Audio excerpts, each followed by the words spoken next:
I fed a starving boy at my diner every night for 8 months. He never told me his name, never asked for anything, just appeared at the same booth after dark, watched everyone else eat, and left before I could ask questions. I thought he was a runaway. I thought I was just being kind. Last Tuesday, 3 black SUVs surrounded my building at 2 in the morning. The men who stepped out wore tactical gear and earpieces, and the one who knocked on my door, calmly, like he had all the time in the world, looked me in the eye and said, "We need the boy. We know you've been hiding him, and you need to understand what he is before this goes any further." He slid a photograph across my counter. In it, a man in ceremonial robes knelt before a throne. Beside the throne stood a child, small, dark-haired, with eyes far too old for his face. I recognized those eyes immediately. "That boy," the man said quietly, "is the last living heir to the Grey Sovereign throne, and someone very powerful wants him dead." Chapter 1. The Boy Who Saved the Food. The summer Nora's diner nearly died. The heat was biblical. Elisa Payne remembered it the way you remember a fever. Not in clear images, but in sensations. The way the asphalt in the parking lot went soft by noon. The way the ceiling fan pushed hot air in slow, useless circles. The way the ice machine gave out for the 3rd time in July, and her boss, Ferdinand Glass, said, "We'll manage," in the tone that meant, "You'll manage." She was 19 and managing everything. Ferdinand owned the diner, but hadn't worked a real shift since his hip replacement the previous winter. He showed up on Tuesdays to check the books, pat her on the shoulder, and tell her she was doing a wonderful job, which was his way of confirming she would keep doing it alone. The other waitress, Brandy Mason, worked mornings. By 4 o'clock, the diner belonged to Elisa. The booths, the grill, the register, and whatever walked through the door. What walked through the door that August was mostly truckers, a few highway families, and the occasional local who couldn't be bothered to cook. What sat on the curb outside, 3 nights running, was a boy. She noticed him the first night by accident. She was wiping down the window table, the one nobody ever chose because it sat directly under the broken air vent, when she saw him through the glass.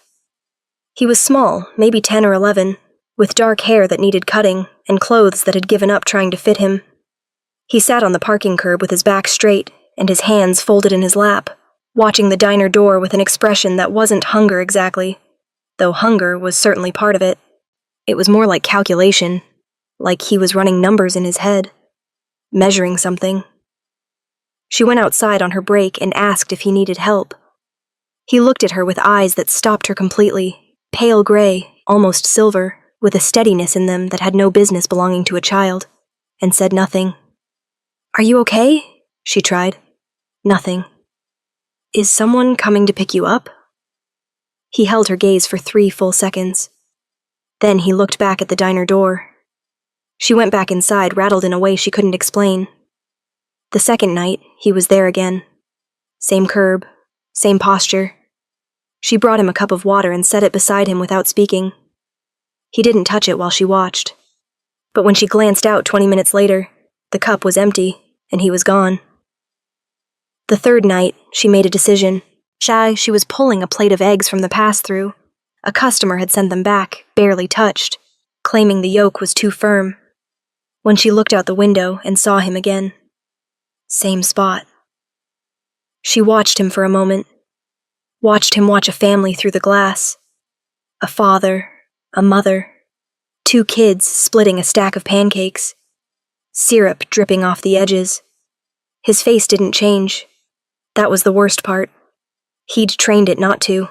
Elisa picked up the rejected plate, wrapped it in foil, grabbed 2 pieces of toast, and went outside. She set it on the curb beside him without a word. Turned to go back in. "I'm not a charity case." His voice was low, precise, clipped at the edges, like someone had spent time teaching him to speak that way. She turned back. He was staring at the foil package like it had personally offended him. It's a rejected order," she said. "I was going to throw it out." The lie was obvious. She could see him weighing it. "We don't waste food here," she added, which was more honest. "It's a rule." A long pause. The highway noise filled the space between them. Then he picked up the package. She went back inside. She watched through the window. He unwrapped it carefully, ate 2 bites, and then, and this was the part that undid her, he wrapped the rest back up and tucked it inside his jacket. He was saving it. For whom, she didn't know, but he was starving and he was saving it, and something about that particular combination of pride and sacrifice hit her somewhere deep and quiet, in the place where her brother Jonas used to live before the hospital took him. She had a notebook. She'd inherited it from Jonas, who'd kept one like it for years, a small, cloth-covered thing he'd carried in his back pocket and filled with the names and orders of strangers he found interesting. "Everyone who's hungry deserves to be remembered," he used to say. After he died, she'd kept the habit, transferred it to a notebook of her own, and kept writing. That night, she opened it to a fresh page. Boy. No name. Curb outside. Dark hair. Silver eyes. Age. Approximately 10 or 11. Saved the food. She stared at it for a moment. Then she wrote, "Bring more tomorrow." By the end of the first week, he'd moved inside. Not all at once. It happened in stages, the way a wild thing approaches warmth, one increment at a time, always keeping the exit in sight. First the doorway, then the nearest booth, the one closest to the exit. Then, on the 8th night, booth 9, the back corner, gesso walls on 2 sides, clear line of sight to the door. He always sat facing the entrance. She noticed that immediately. She also noticed he never spoke to other customers, never made eye contact with the other staff, and flinched at the sound of the phone ringing, but not at raised voices or breaking dishes. He drank water, but never asked for more. He watched the room like he was memorizing it. And every time she brought him food, always framed as a mistake, a surplus, something that would otherwise go to waste, he ate only what he needed and saved the rest. On the 12th night, she set down a plate of biscuits and gravy and slid into the booth across from him without asking. He went very still. "I'm Elisa," she said. "I work here." He said nothing. "You don't have to talk," she said. "I just thought you should know my name." Since I know your order." The faintest thing moved across his face, not a smile, something quieter. She slid a small notebook across the table, not her main one, a spare, and a pen, in case you ever want to write something down instead. He looked at the notebook, looked at her, didn't touch it. She got up to take an order from a trucker at the counter. When she came back, the notebook was gone. On the 22nd night, she found a folded piece of paper under the salt shaker at booth 9. He'd already left. She unfolded it, in careful, deliberate handwriting, too neat, too controlled for a child his age, were 4 words. "My name is Kale." She stood there in the empty diner, holding the note, and felt something shift in her chest. Small but real, like a key turning somewhere she hadn't known was locked.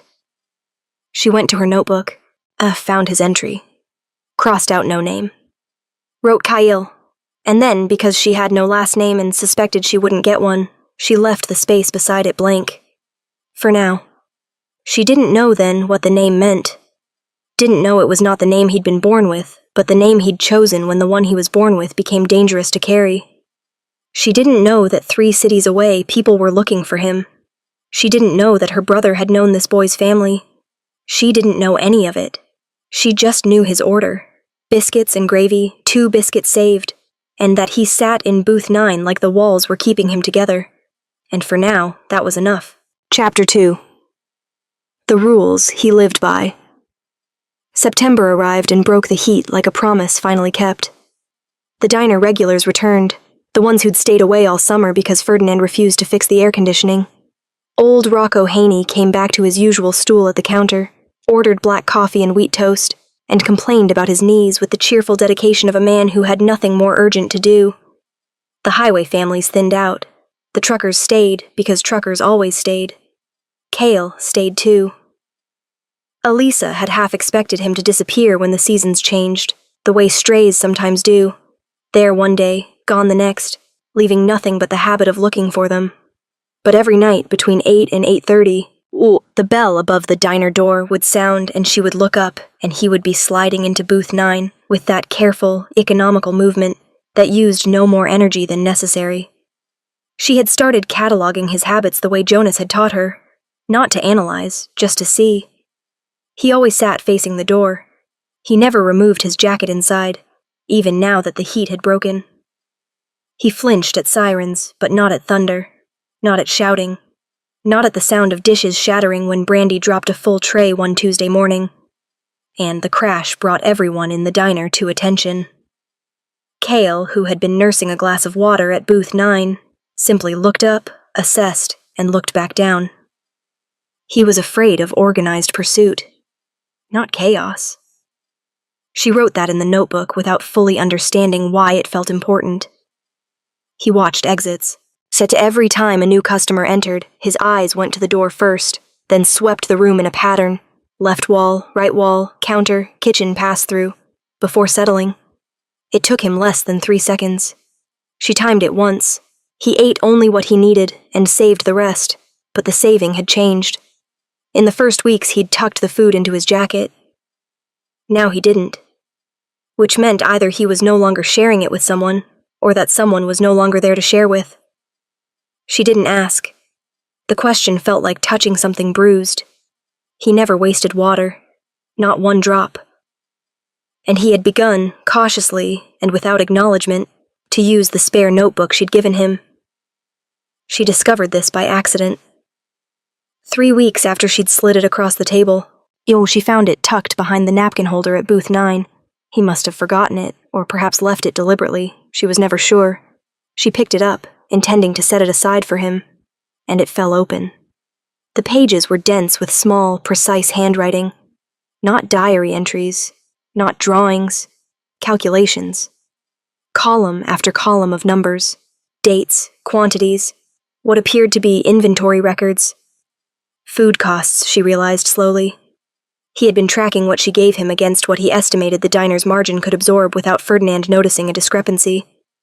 He'd been calculating the exact point at which her kindness would become a liability for her. He was 11 years old. She stood there for a long moment, holding the notebook, feeling something that wasn't quite sadness, but lived in the same neighborhood. She put it back exactly as she'd found it. When he came in that night, she said nothing about it. But from that point on, she started building the discrepancies into the books herself, phantom waste, over-ordered stock, so that if Ferdinand ever looked, the numbers would hold. She wasn't sure why she was protecting the calculations of a child who was already protecting her. It just seemed like the right thing to do. It was mid-September when she saw the scar. He'd reached across the table for the salt shaker, an ordinary movement, unhurried, and his jacket sleeve pulled back 2 inches. On the inside of his left wrist, stark against pale skin, was a mark.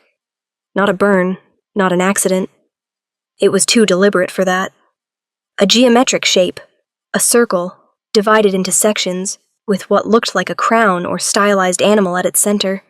He saw her looking. His hand went back to his side. The sleeve dropped. Neither of them spoke. She went back to the counter, picked up a coffee pot, refilled Rocco's cup, listened to him explain that his left knee was specifically worse than his right knee, and that this indicated a change in the weather. She said, in the appropriate places. In her notebook, that night after closing, she drew the symbol from memory as accurately as she could. Brand scar, inside left wrist, deliberate, geometric, crown shape at center. Not abuse, too clean, too intentional, looks ceremonial. She stared at it for a while, then she wrote, "Find out what this means." She didn't have the internet at home.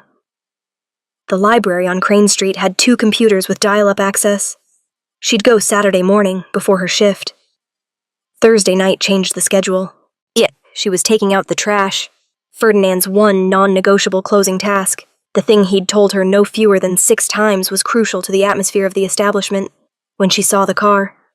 Black, late model, parked across the street with the engine off, and the lights off, which was the specific combination that meant someone was inside it trying not to be noticed.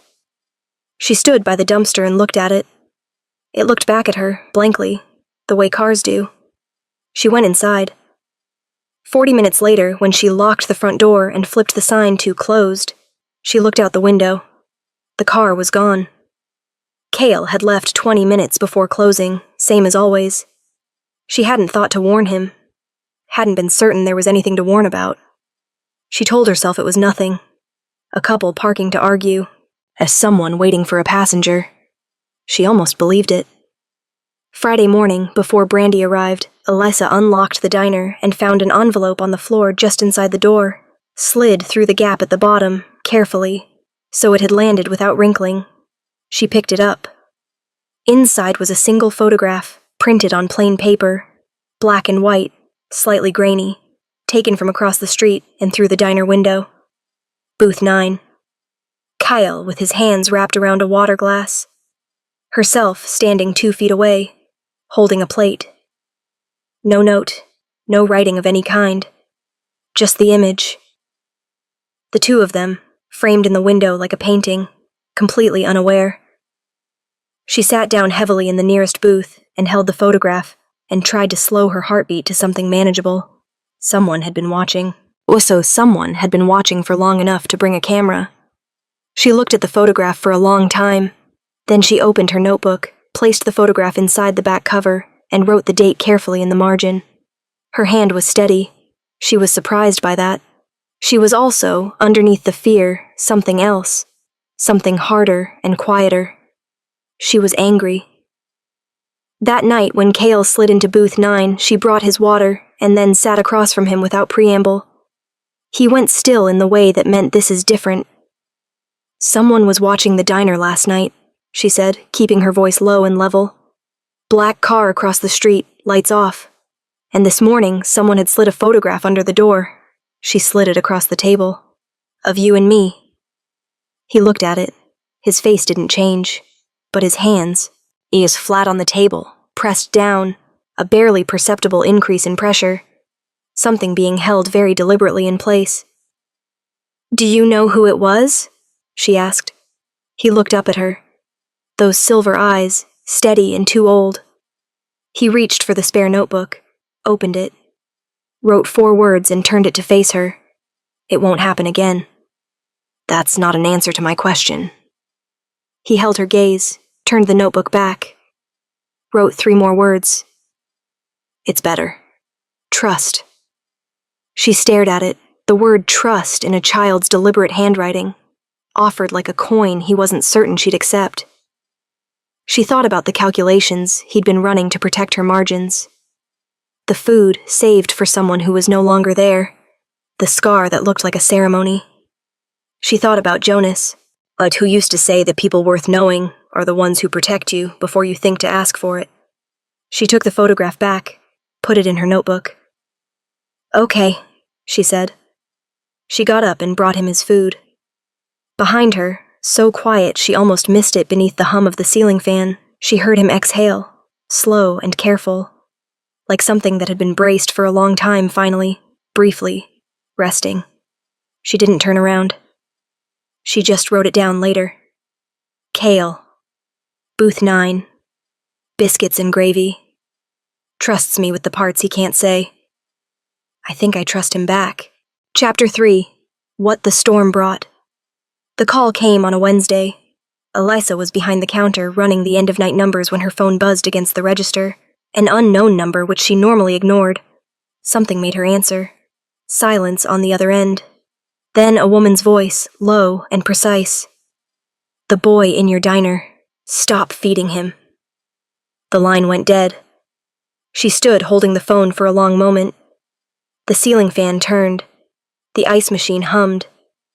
Through the window, the parking lot sat empty and orange under the sodium lights. She put the phone down, picked up her notebook, wrote the time, the date, and unknown caller. Female voice, educated accent. Said to stop feeding Cale. Hung up immediately. Then she went to the kitchen and made sure there was enough biscuit mix for tomorrow. 3 nights later, the storm came. It arrived the way serious weather always did in that part of the state, without much warning and with complete commitment. By 8 o'clock, the sky had gone the color of a bruise, and the wind was moving the oak tree in the far corner of the parking lot in long, slow arcs. By 8:30, the rain was hitting the windows sideways. Only 2 customers remained, a trucker named Solomon Hess, who'd been nursing the same cup of coffee for an hour, reading a paperback with a broken spine, and an older woman, Dorothy McDonald, who came in every Wednesday and Friday for pie, and stayed until Elisa gently indicated it was closing time. Dorothy was a widow. She came for the company more than the pie. Cale hadn't arrived yet. By 8:45, Elisa was watching the door. By 9, the trucker had settled his bill and left, pulling his collar up against the rain. Dorothy lingered over her last bite of apple pie, describing her late husband's opinion of thunderstorms, which had apparently been strongly negative. At 9:15, Elisa saw them. Through the rain-streaked side window, in the narrow alley that ran between the diner and the insurance office next door, movement. 2 shapes, one small. "Dorothy," she said, keeping her voice even, "let me pack the rest of that pie for you. On the house." Dorothy beamed. "You're such a sweet girl." Elisa boxed the pie, walked Dorothy to the door, watched her get safely into her car. The moment the taillights disappeared, she went to the back of the diner, through the kitchen, and out the rear door into the rain. The alley ran the length of both buildings and opened at the far end onto a service road. Now it was poorly lit, one working fixture above the diner's back door, one dead bulb further down, and the rain turned everything beyond 10 feet into gray noise. She heard them before she saw them clearly. "Told you the storm makes it worse." A man's voice, low and controlled, with the flat authority of someone accustomed to being obeyed. "You feel it building. You need to get ahead of it." "I am ahead of it," Cale's voice, the first time she'd heard it in weeks, and it cracked slightly on the last word in a way that told her he was lying. "You're not.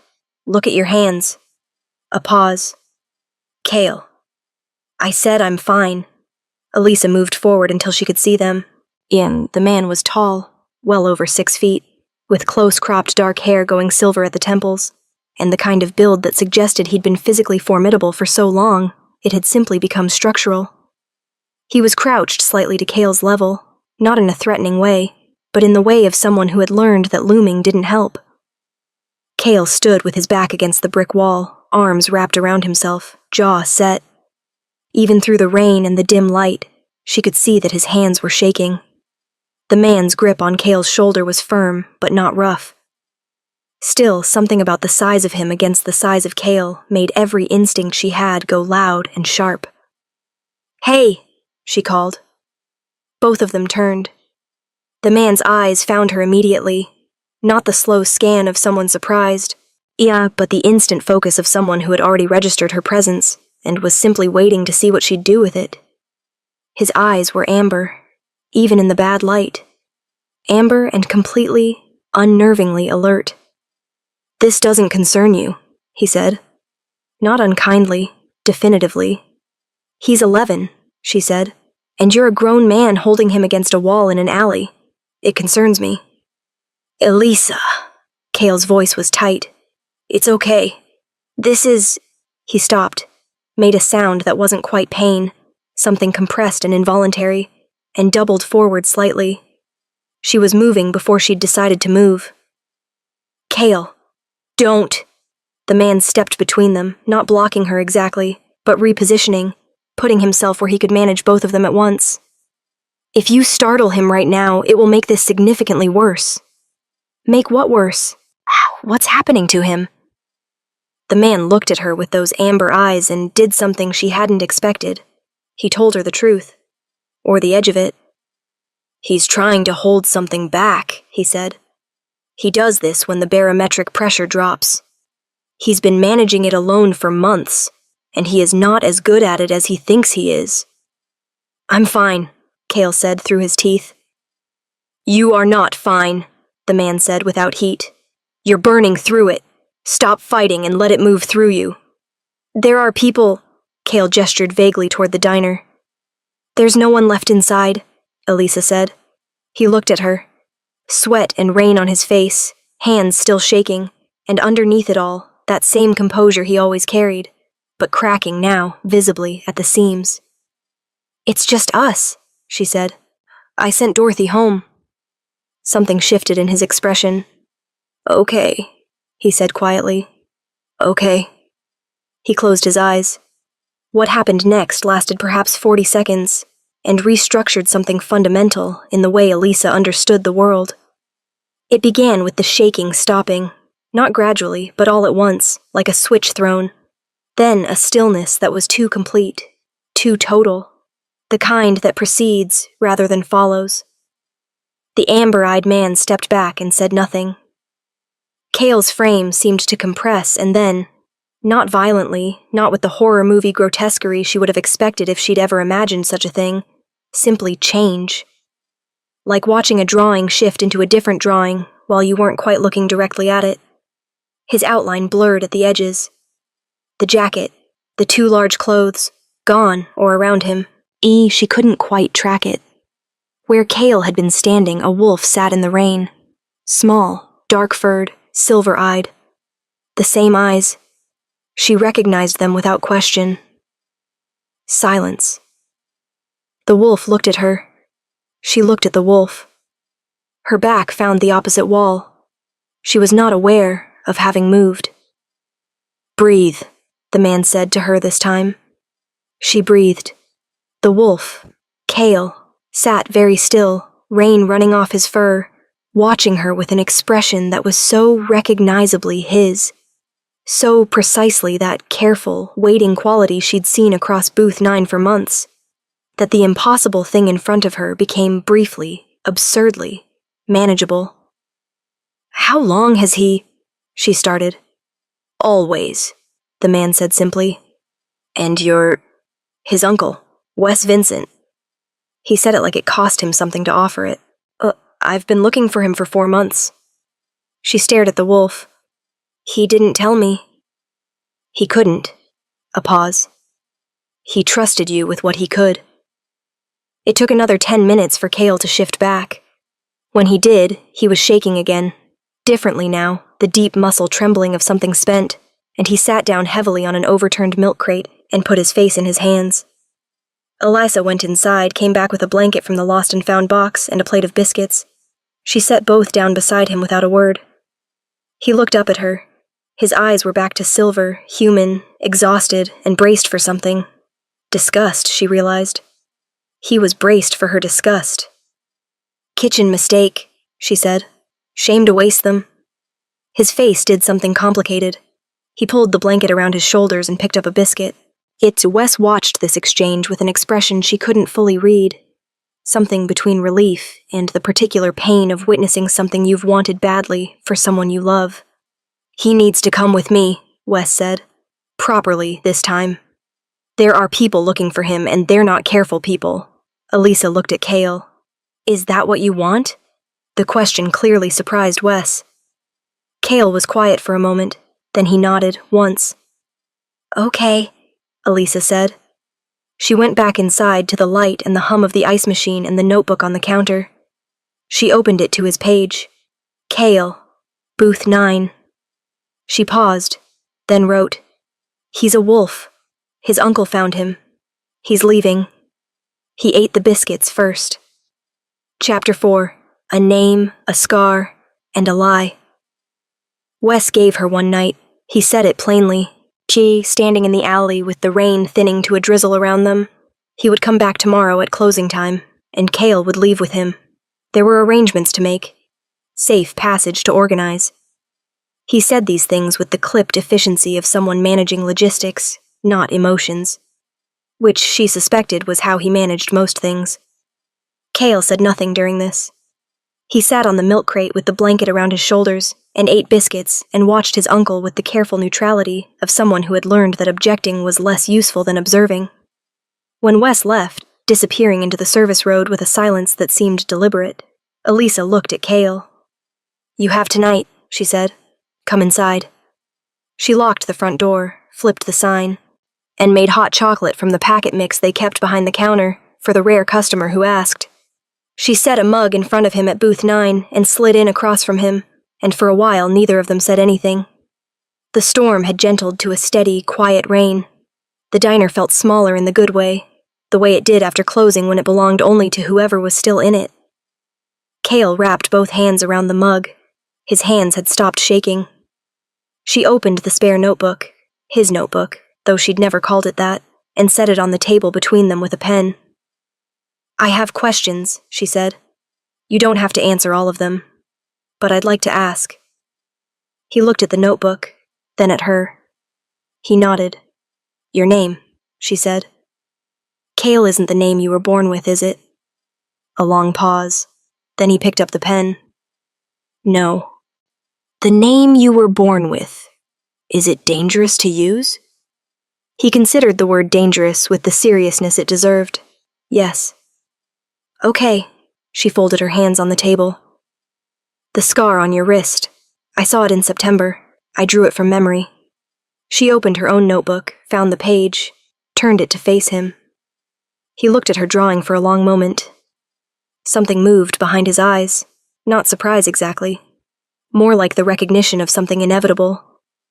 He set down the pen, pulled his sleeve back, held his wrist across the table so she could see it properly. Up close, the mark was more intricate than she'd been able to capture from a glimpse. The circle was divided into 6 sections, each containing a small symbol she couldn't read. At the center, what she'd taken for a crown was actually an animal.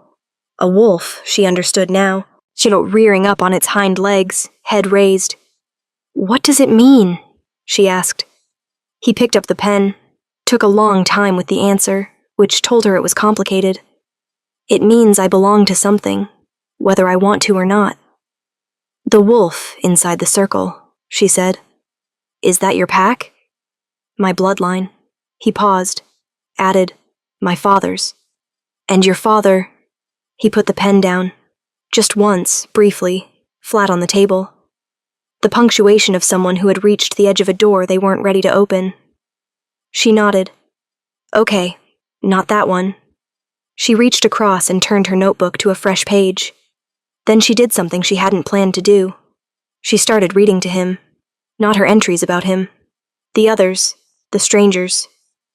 Rocco Haney, counterstool, black coffee, wheat toast. Al came in every morning for 11 years, and never once ordered anything different until the Tuesday after his wife's funeral, when he ordered a slice of lemon meringue pie and ate it in complete silence. Cale listened. Solomon Hess, booth 4. Double stack, extra syrup. Trucker out of Memphis. Carries a photograph of twin daughters in his shirt pocket. Shows it to anyone who asks about his family, and some who don't. Dorothy McDonald, booth 2. Apple pie. Every Wednesday and Friday. She was a school teacher for 31 years. She comes in because the house is quiet now. She read 6 entries. 7. She watched his face as she read, watched the careful composure soften, incrementally, the way ice doesn't melt all at once but loses its certainty first at the edges. When she stopped, he was quiet for a moment. Then he picked up the pen. You remember all of them." "My brother taught me to," she said. "He said everyone who's hungry deserves to be remembered, not just for the food, for being there." Cale looked at that for a moment. "Where is your brother now?" The question was gentle. She suspected he already knew the shape of the answer from the way she'd spoken about Jonas in past tense without realizing it. "He died," she said, 14 months ago. He was sick for a long time." She paused. "He left me his debt and his notebook and that habit of writing things down, which is more than most people leave." Cale wrote, "I'm sorry." Then, after a pause, he wrote something else. Turned the notebook slowly. "My parents died too. I was there."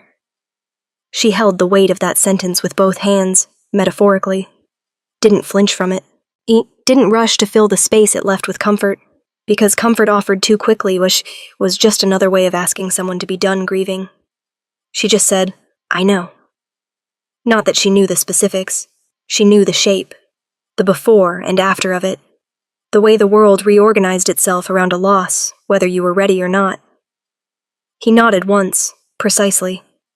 The acknowledgement of someone who understood the difference between "I know" and "I understand."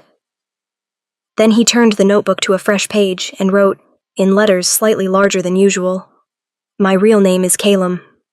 Calum Varick." She read it again. "Calum," she said quietly. He watched her. "That's a better name than Kale," she said. The corner of his mouth moved. Almost. "Don't tell anyone." "Obviously," she said. She made him eat a proper meal after that. Scrambled eggs. She ate toast, the last of the sausage from the prep line. He ate all of it and didn't save any, which she noticed. Which meant whoever he'd been saving food for in those early weeks was someone he no longer had access to. She filed that away without comment. While he ate, she went to the back and found the lost and found box again. Under a forgotten scarf and someone's reading glasses was a jacket, left behind weeks ago by a customer who'd never returned. It was too large for Kale, but substantially better than what he was wearing. She brought it to the table, set it beside him. He looked at it, looked at her. "It was going to sit in that box until Ferdinand donated it," she said. "Which means forever, because Ferdinand has never donated anything." He picked it up, put it on. The shoulders sat wrong, the sleeves ran past his hands. Oh, and he looked simultaneously younger and more sheltered, which was the intended effect. He looked down at himself. Then he wrote, "I look ridiculous." "You look warm," she corrected. He pulled the sleeves up to his wrists. Looked at her again, and this time she saw it. Not quite a smile, but the thing that lived just before one. The thing a smile grows from. She thought, "There you are." At 11:30, he stood to leave. She walked him to the back door, the kitchen door, not the alley. The rain had stopped entirely, and the air smelled clean and cold. He stepped out and turned. She expected nothing. He'd never been demonstrative, never initiated contact, never done anything that wasn't precise and deliberate and slightly formal. He held out his hand. She shook it once, solemnly. This because he was offering it solemnly, and it deserved to be met in kind. Then he turned and walked into the dark. She went back to the counter, opened the notebook, found his entry, and picked up her pen. She crossed out no last name and wrote Varick.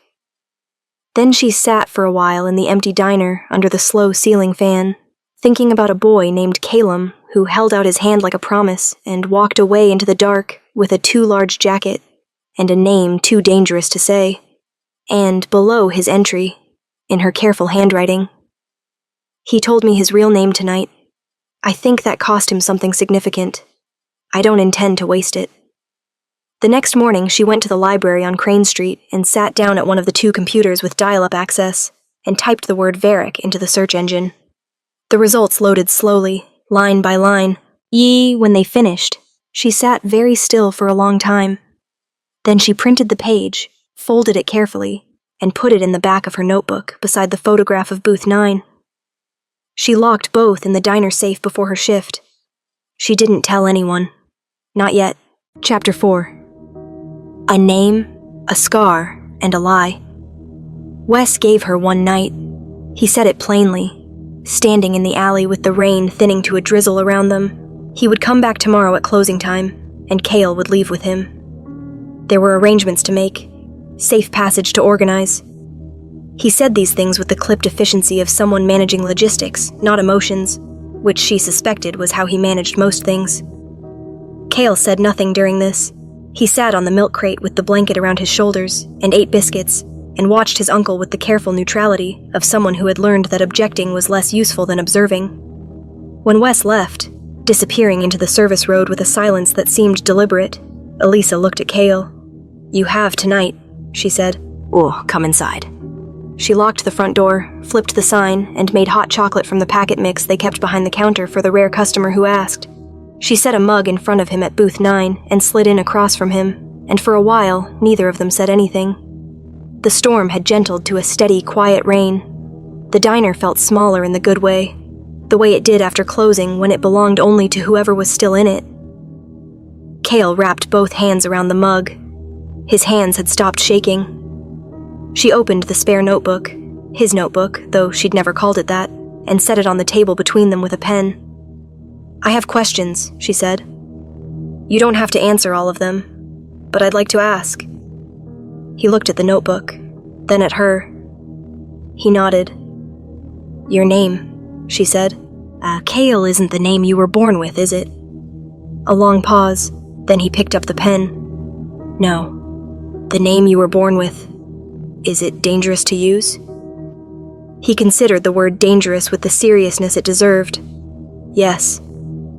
Okay. She folded her hands on the table. The scar on your wrist. I saw it in September. I drew it from memory. She opened her own notebook, found the page, turned it to face him. He looked at her drawing for a long moment. Something moved behind his eyes. Not surprise, exactly. More like the recognition of something inevitable.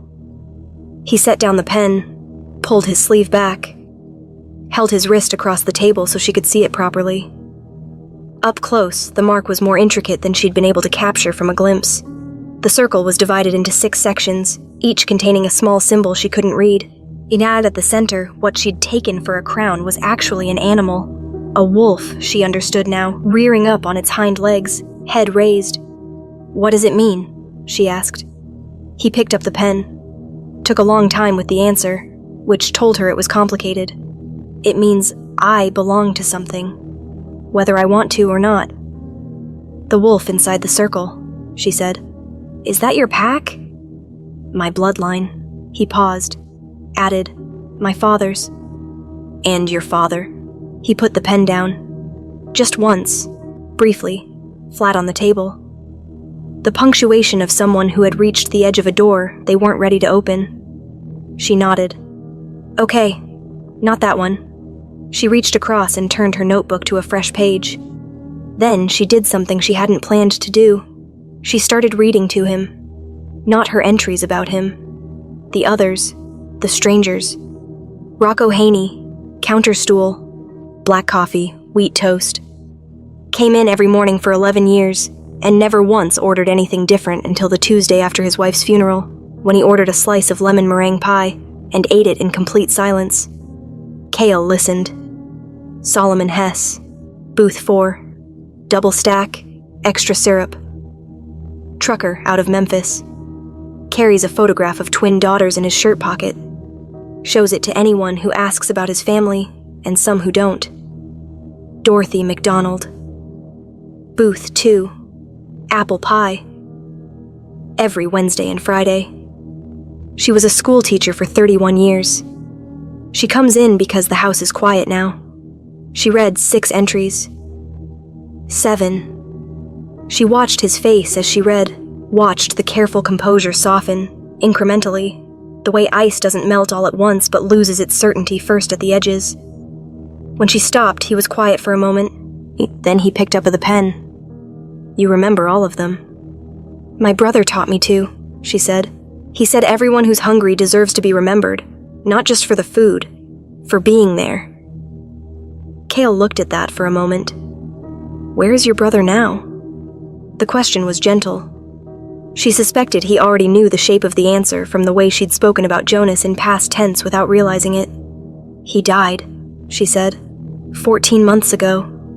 He was sick for a long time. She paused. He left me his debt and his notebook and that habit of writing things down, which is more than most people leave. Kale wrote, I'm sorry. Then, after a pause, he wrote something else. Turned the notebook slowly. My parents died too. I was there.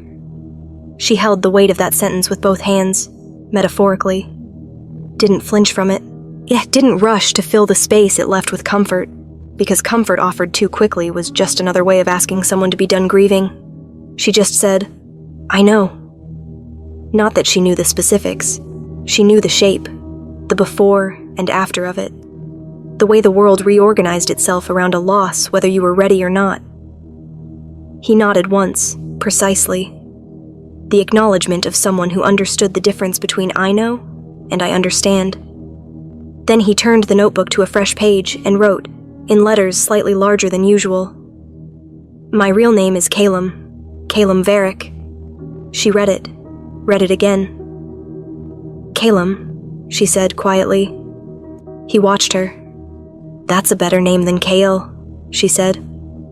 The corner of his mouth moved. "Almost. Don't tell anyone." "Obviously," she said. She made him eat a proper meal after that. Scrambled eggs, Jow toast, the last of the sausage from the prep line. He ate all of it and didn't save any, which she noticed. Which meant whoever he'd been saving food for in those early weeks was someone he no longer had access to. She filed that away without comment. While he ate, she went to the back and found the lost and found box again. Under a forgotten scarf and someone's reading glasses was a jacket, left behind weeks ago by a customer who'd never returned. It was too large for Kale, but substantially better than what he was wearing. She brought it to the table, set it beside him. He looked at it, looked at her. "It was going to sit in that box until Ferdinand donated it," she said. "Which means forever, because Ferdinand has never donated anything." He picked it up, put it on. The shoulders sat wrong, the sleeves ran past his hands, and he looked simultaneously younger and more sheltered, which was the intended effect. He looked down at himself. Then he wrote, "I look ridiculous." "You look warm," she corrected. He pulled the sleeves up to his wrists, looked at her again, and this time she saw it. Not quite a smile, but the thing that lived just before one. The thing a smile grows from. She thought, "There you are." At 11:30, he stood to leave. She walked him to the back door, the kitchen door, not the alley. The rain had stopped entirely, and the air smelled clean and cold. He stepped out and turned. She expected nothing. He'd never been demonstrative, never initiated contact, never done anything that wasn't precise and deliberate and slightly formal. He held out his hand. She shook it, once, solemnly, because he was offering it solemnly, and it deserved to be met in kind. Then he turned and walked into the dark. She went back to the counter, opened the notebook, found his entry and picked up her pen. She crossed out no last name and wrote Varric. Then she sat for a while in the empty diner under the slow ceiling fan, thinking about a boy named Calum who held out his hand like a promise and walked away into the dark with a too large jacket and a name too dangerous to say. And below his entry, in her careful handwriting, "He told me his real name tonight. I think that cost him something significant. I don't intend to waste it." The next morning, she went to the library on Crane Street and sat down at one of the two computers with dial-up access and typed the word Varric into the search engine. The results loaded slowly, line by line. When they finished, she sat very still for a long time. Then she printed the page, folded it carefully, and put it in the back of her notebook beside the photograph of Booth 9. She locked both in the diner safe before her shift. She didn't tell anyone. Not yet. Chapter 5. The years between. He was gone by morning. Not just from the diner, from the town, entirely. She felt the absence the way you feel a change in air pressure. That subtle wrongness that means something has shifted outside the range of ordinary explanation. Booth 9 sat empty for a week, then 2, and she kept setting it properly every night anyway. Clean glass. Folded napkin. She told herself it was habit. It was hope, actually. But hope and habit look identical from the outside. October became November. Ferdinand fixed the air conditioning, which was useless in October, but made him feel productive. Brandy got engaged to a man named Darren McCoy, who came in twice, ordered the same thing both times, and seemed genuinely kind, which Elisa decided was enough. Rocco's knees got worse, and then, according to Rocco, ging significantly worse, which he documented for anyone within earshot. Elisa worked her shifts, kept her notebook, applied to the business program at the community college 12 miles north, and did not hear from Calum Varric. She updated the specials board every day. This had begun without a plan. She'd changed the board the morning after he left, the way you do a small, ordinary thing to keep from sitting down under the weight of a large, extraordinary one. And somewhere in the doing of it, she'd made a decision. She would leave him messages the only way she knew he might see them, if he ever came back, if he ever passed through, if whoever was looking for him ever stopped looking long enough for him to breathe. A code only they would understand, because only he would know to look for it. Blueberry pancakes on special meant, "I'm okay." The diner is okay. You don't have to worry. No soup today meant, something is wrong. Be careful. Apple pie on the house meant, "I miss you." That's all. I just miss you. She wrote the code in her notebook so she wouldn't forget which was which. Then she changed the board and went back to work.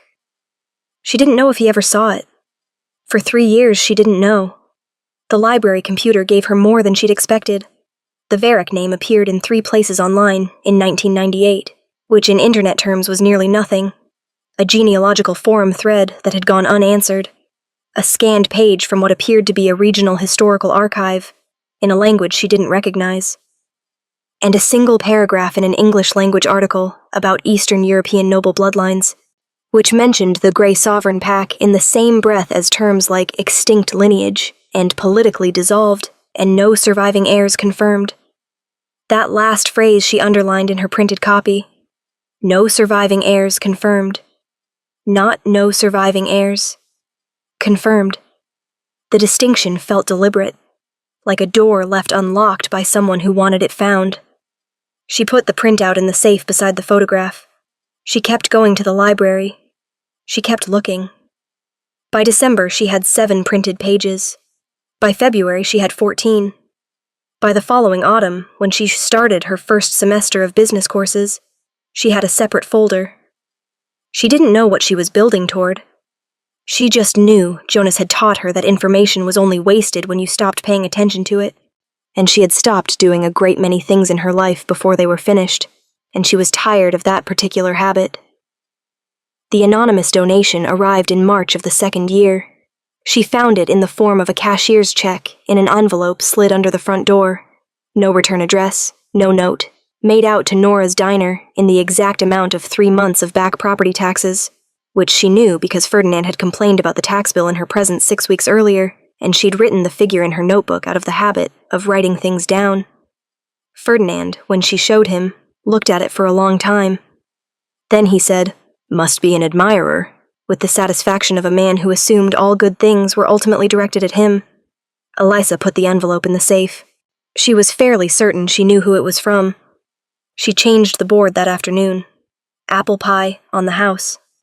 She met Britt McLaughlin in her 2nd semester of accounting fundamentals.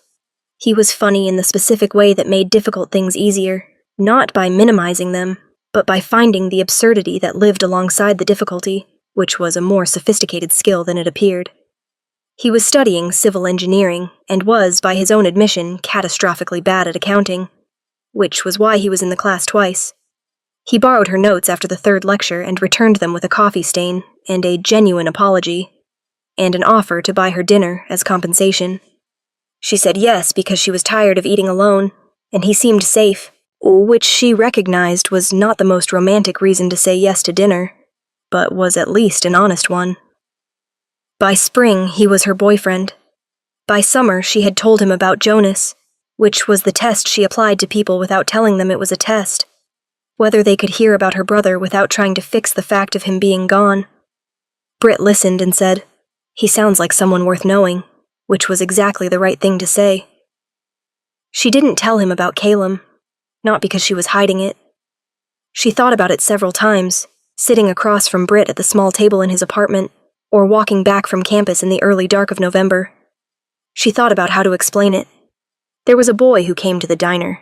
Yet he turned out to be a werewolf, and also the heir to a supernatural monarchy. And his real name is a secret, and I keep his messages in a locked safe, and I change a specials board every day in case he's watching. She could not locate the version of this story that didn't end with Britt looking at her with careful, gentle concern.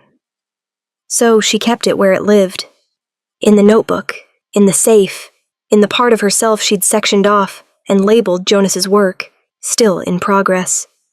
She graduated her 2-year program with honors in the spring of the 3rd year. Ferdinand gave her a card with $20 in it and told her she was the best thing that had ever happened to the diner, which was probably true, and probably insufficient, but came from a real place, so she thanked him properly. Rocco cheered when she told him, which involved him standing up from the counter stool and nearly losing his balance, which he blamed immediately on his knees. She changed the board the morning of graduation. Blueberry pancakes on special. It was late October of the third year when she found the page. She'd been reorganizing the safe. The folder of printed pages had outgrown its original capacity, and she was transferring everything to a proper binder when she found it tucked inside the back cover of Jonas's original notebook. A page she'd never reached because she'd always written from the front, working forward. Her brother's handwriting, dated 8 months before he died. E. If you're reading this, you found the notebook, which means you kept the habit, which means you're already closer to understanding than you know. The boy's family, the Variks, I knew them. Not well. Enough. There are people who protect bloodlines like theirs, quietly, at cost. I was one of them for 4 years. I should have told you. The debt isn't mine. I mean, it is mine, medically. But the money I spent before I got sick, the years before the hospital, that went somewhere that mattered. I need you to know it mattered. There's more. I couldn't put it in a letter. I didn't know how. If he ever finds you, and I think he will, I think that's already decided, ask him about the lore keepers. Ask him what our family has to do with it. Ask him why I chose your diner specifically to send him to. I love you. I'm sorry I ran out of time. J. She sat on the floor of the diner with Jonas's notebook in her hands, and the safe door open beside her, and the ceiling fan turning its slow, useless circles overhead, and she did not cry immediately. She read the letter 3 times first. Then she cried. Then she got up, washed her face at the kitchen sink, and went back to the safe. She placed the letter carefully inside the binder. She picked up her pen. Jonas knew the Variks. He sent Kale to me. He chose this booth. She stopped. The pen hovered. Kale didn't find me by accident. None of this was an accident.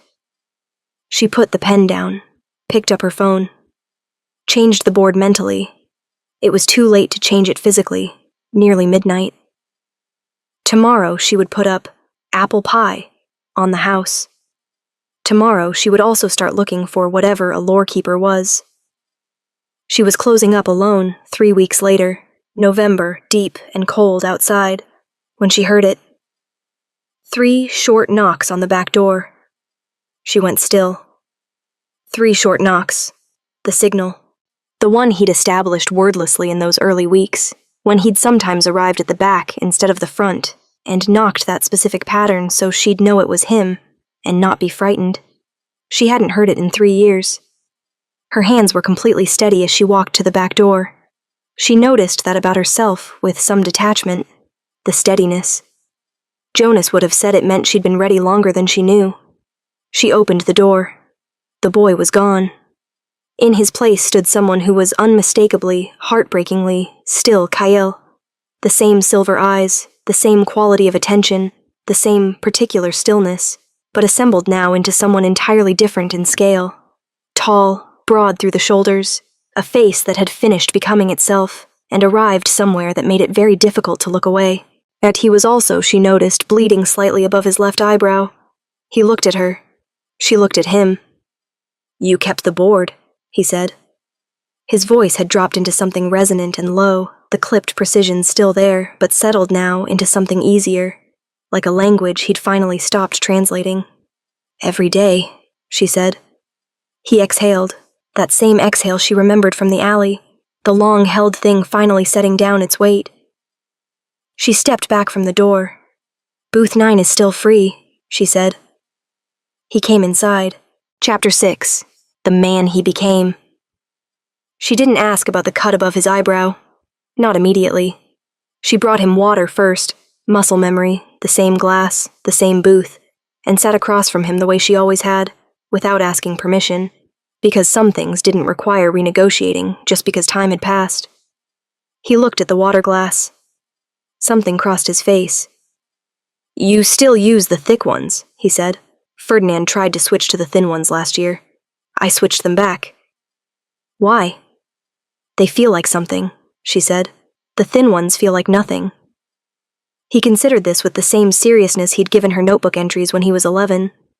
Then he wrapped both hands around the glass, exactly as he always had, and she felt the 3 years collapse to something manageable. "You're bleeding," she said. I know. Do you need—" "It's already stopped." He paused. "We heal faster than you." "We," the casual inclusion of himself in something other, something larger, delivered without performance or apology. She noted it. She went to the first aid kit anyway, and came back with antiseptic and a square of gauze. She set them on the table between them. He looked at them, looked at her. Then he picked up the gauze himself and pressed it to the cut with the slightly awkward self-consciousness of someone unaccustomed to being tended to, which she suspected was exactly what he was. "Tell me what happened," she said. "Not tonight." "Okay," she folded her hands. "Tell me something else then." What he told her came out in the uneven way of someone who had rehearsed the beginning, but not the middle, organized at the start, then looser, and then occasionally very quiet in the spaces between sentences. He'd been with Wes for the first year. Training, he called it. And she didn't push on the specifics, but understood from the way he described it, structured, relentless, beginning before dawn, that it was less like school and more like being rebuilt from a blueprint. Not unkindly, but thoroughly. His grandmother had found them 8 months in. He said grandmother with a particular quality in his voice, something that had been braced for a long time, and then, upon her arrival, been allowed to put down its armor briefly. Her name was Nina. She was, he said, the last Varric elder, which meant she was the last person alive who remembered what his bloodline was supposed to be. She had things to tell him, about his parents, about the night they died, about why. He didn't detail this part. She didn't ask him to. "There's a council," he said. "The Shifter Sovereignty Council. They govern pack law across the Eastern Territories. They have authority over disputes, lineage claims, territorial boundaries. And they declared your bloodline extinct," she said. He looked at her sharply. "How do you know that?" "Library computer, 1998. It took me 3 visits and 14 printed pages, but I got there." A pause. Those silver eyes studying her with an expression she was learning to read. Not quite surprise, but the recalibration that came just after it. "The declaration was signed 6 years ago," he said. 18 months after my parents were killed. By the time anyone thought to question it, the documentation was complete, and the council member who'd pushed it through had been promoted to regional director. His jaw tightened. "Her name is Marin Solis." Elisa went very still. She stood, crossed to the counter where her notebook sat, brought it back to the booth and opened it, flipping back through years of entries, past Rocco, past Dorothy, past the trucker with the daughter's photograph, until she found it. October 2003. A full year before Cale had appeared on her curb. Woman. No name. Booth 9. Black coffee. No food. Cried quietly. Left without finishing. Left a folded piece of paper under the saucer. Blank on both sides. Didn't understand why she chose this booth. She turned the notebook to face him. He read it. Read it again. When he looked up, something had changed in his expression. Not shock exactly, just the look of a pattern completing itself. "She was here," Elisa said. "Before you. Before any of this." "I know." His voice was quiet. "You knew?" "My grandmother told me 2 years ago. Marin came through this town regularly in the early 2000s. She was tracking the remnants of my father's network, the humans who'd helped shelter our bloodline before the massacre." He paused. She wasn't here by accident either. The word network landed with particular weight. "Cale," she said carefully. "Jonas's letter. I found it 3 weeks ago. He said he was part of it. That he'd sent money to people protecting your bloodline. That he sent you to me specifically." She stopped. "Did you know that when you were 11? "No. Immediate. Certain. I was feral, Elisa. My wolf had taken over almost completely. Wes told me afterward. My grandmother had given me a location, a blue door, a girl who kept a notebook. That was all I had. That was all Jonas told them to say. Yes. She sat with this for a moment. The ceiling fan turned. Outside, November pressed against the windows. My brother chose this, she said. Not a question. Yes. He chose me for this without asking me. Cale was quiet. Then, are you angry? She thought about it genuinely. No, she said finally. He knew I'd say yes. He also knew I'd spend 20 minutes arguing about it first. A breath. He took the efficient route. Something moved in Cale's expression. That almost smile, older now, settled differently in his face, but recognizably the same thing. Somewhere in the conversation they had shifted. She noticed it the way you notice the tide. Not the moment of change, but the evidence of it after. They were sitting beside each other now rather than across, the notebook open between them. Her pointing to entries and him reading them with the focused attention he'd always given things he considered worth understanding. His arm was along the back of the booth, not around her, but close enough that she was aware of it as a fact the way you're aware of warmth from a fire, without being in contact with it. She told him about Britt. She wasn't sure why she led with it, except that it seemed important to be honest before anything else. I've been seeing someone, she said. For about 2 years. He's good. Cale looked at her. Good. I mean, he's a good person. I understood what you meant. A pause. Are you happy? She considered the question properly. I'm okay, she said. That's not the same thing, but it's not nothing. He nodded once, looking at the notebook. I'm not telling you that to, she started. I know why you told me, he said quietly. You told me because you're honest, and you didn't want the honesty to come out sideways later. That's why you do most things. She looked at him. You've been gone 3 years, she said. How do you still know how I work? I read your board every day, he said. She stared at him. We came through here 4 times, he said. Different routes, different configurations. But I always came through here. Wes knew better than to try to route around it. The faintest edge of something self-aware in his voice. He said it was a security liability. I told him it was a necessary variable. You came back 4 times and didn't come inside. The first time, Marin's people were within 2 miles. I couldn't risk you. A pause. The other 3 times, I didn't have a reason that was good enough to give you.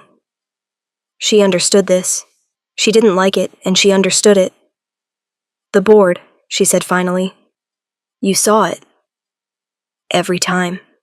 His voice dropped slightly. Apple pie. On the house. 3 times in 3 years. She felt warmth move up her throat, that she elected to leave unaddressed. So, you know I missed you, she said. Yes. And you still didn't come in. Yes. That's annoying. Yes, he agreed. And this time it arrived. The smile, real and complete. And it reorganized his entire face into something that made her look away. Before it did something to her equilibrium she wasn't prepared for. She made him eat. She wasn't going to not make him eat. Some habits were structural, load-bearing, not open for revision. She pulled eggs from the cooler, butter, the last of the good bread. She moved around the kitchen with the lights low, and he sat at the pass-through window the way she suspected he preferred, back to the wall, sightlines to the door, and watched her cook. The cut, she said, cracking eggs. Now tell me. A pause. Marin's people found our position last week. We moved. There was a confrontation. Were you hurt beyond the cut? No. Was Wes? A slightly longer pause. He's fine. He's had worse. That's not reassuring. It wasn't meant to be reassuring. It was meant to be accurate. She slid the plate through the window. He ate with the same methodical attention he'd always given food, not ravenous, never ravenous even when he clearly needed it, but focused, like eating deserved the same respect as anything else worth doing. When he finished, she set a plate of blueberry pancakes beside the empty plate. He looked at them, looked at her. Kitchen mistake, she said. His hands stilled on the table. When he looked up, his eyes were very silver, very direct, and full of something she didn't have a clean word for. "Elisa," he said. "Don't," she said gently. "Not tonight. Tonight you're just Kale, and I'm just Elisa. And you came back, and that's enough for tonight." A long moment, then he picked up his fork. "The pancakes are good," he said. "They're always good." "I know."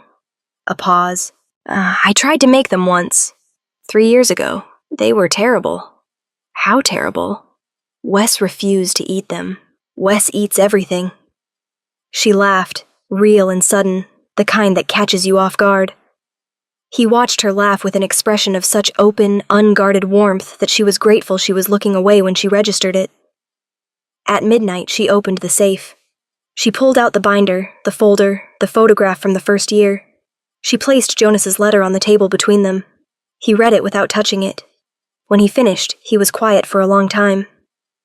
"He said to ask you about the lore keepers," she said. "He said to ask what our family has to do with it." Kale looked up from the letter. "There's a second notebook," he said. His voice was careful, precise. The voice he used when the words needed to land exactly right. She stared at him. "What?" "Your brother left a second notebook, with my grandmother, for safekeeping." He held her gaze. "It's about you, Elisa, not the Variks. You." The diner was very quiet. "Tell me," she said. He leaned forward. The overhead light caught the mark on his wrist, the crowned wolf in its circle, and for a moment she saw it differently, not as something he'd been branded with, as something that matched. "From the beginning," he said. "I'll tell you everything. But first," he reached under the table and placed something on it. A second notebook, cloth-covered, older than hers, the pages swollen slightly with years. "Read the last entry, then I'll explain." She reached for it with steady hands. She opened it. She read, Chapter 7, The Price of Knowing. The last entry in Jonas's second notebook was dated 3 days before he died. The handwriting was different from the first notebook, looser, the letters listing slightly to the right, the pressure uneven in the way of someone writing through exhaustion or medication, or both. But it was unmistakably Jonas. She would have known his handwriting in any condition. I couldn't tell you while I was alive, because you would have tried to carry it immediately, and it would have broken you before you were strong enough for the weight of it. You needed time to become who you already were becoming. You needed the diner, and the notebook, and the years of paying attention to people nobody else bothered to see. What I'm going to tell you is going to sound impossible. It's not. I've spent 4 years confirming every piece of it, and I am the least credulous person either of us knows, so take that for what it's worth. Lorekeepers are human. That's the first thing.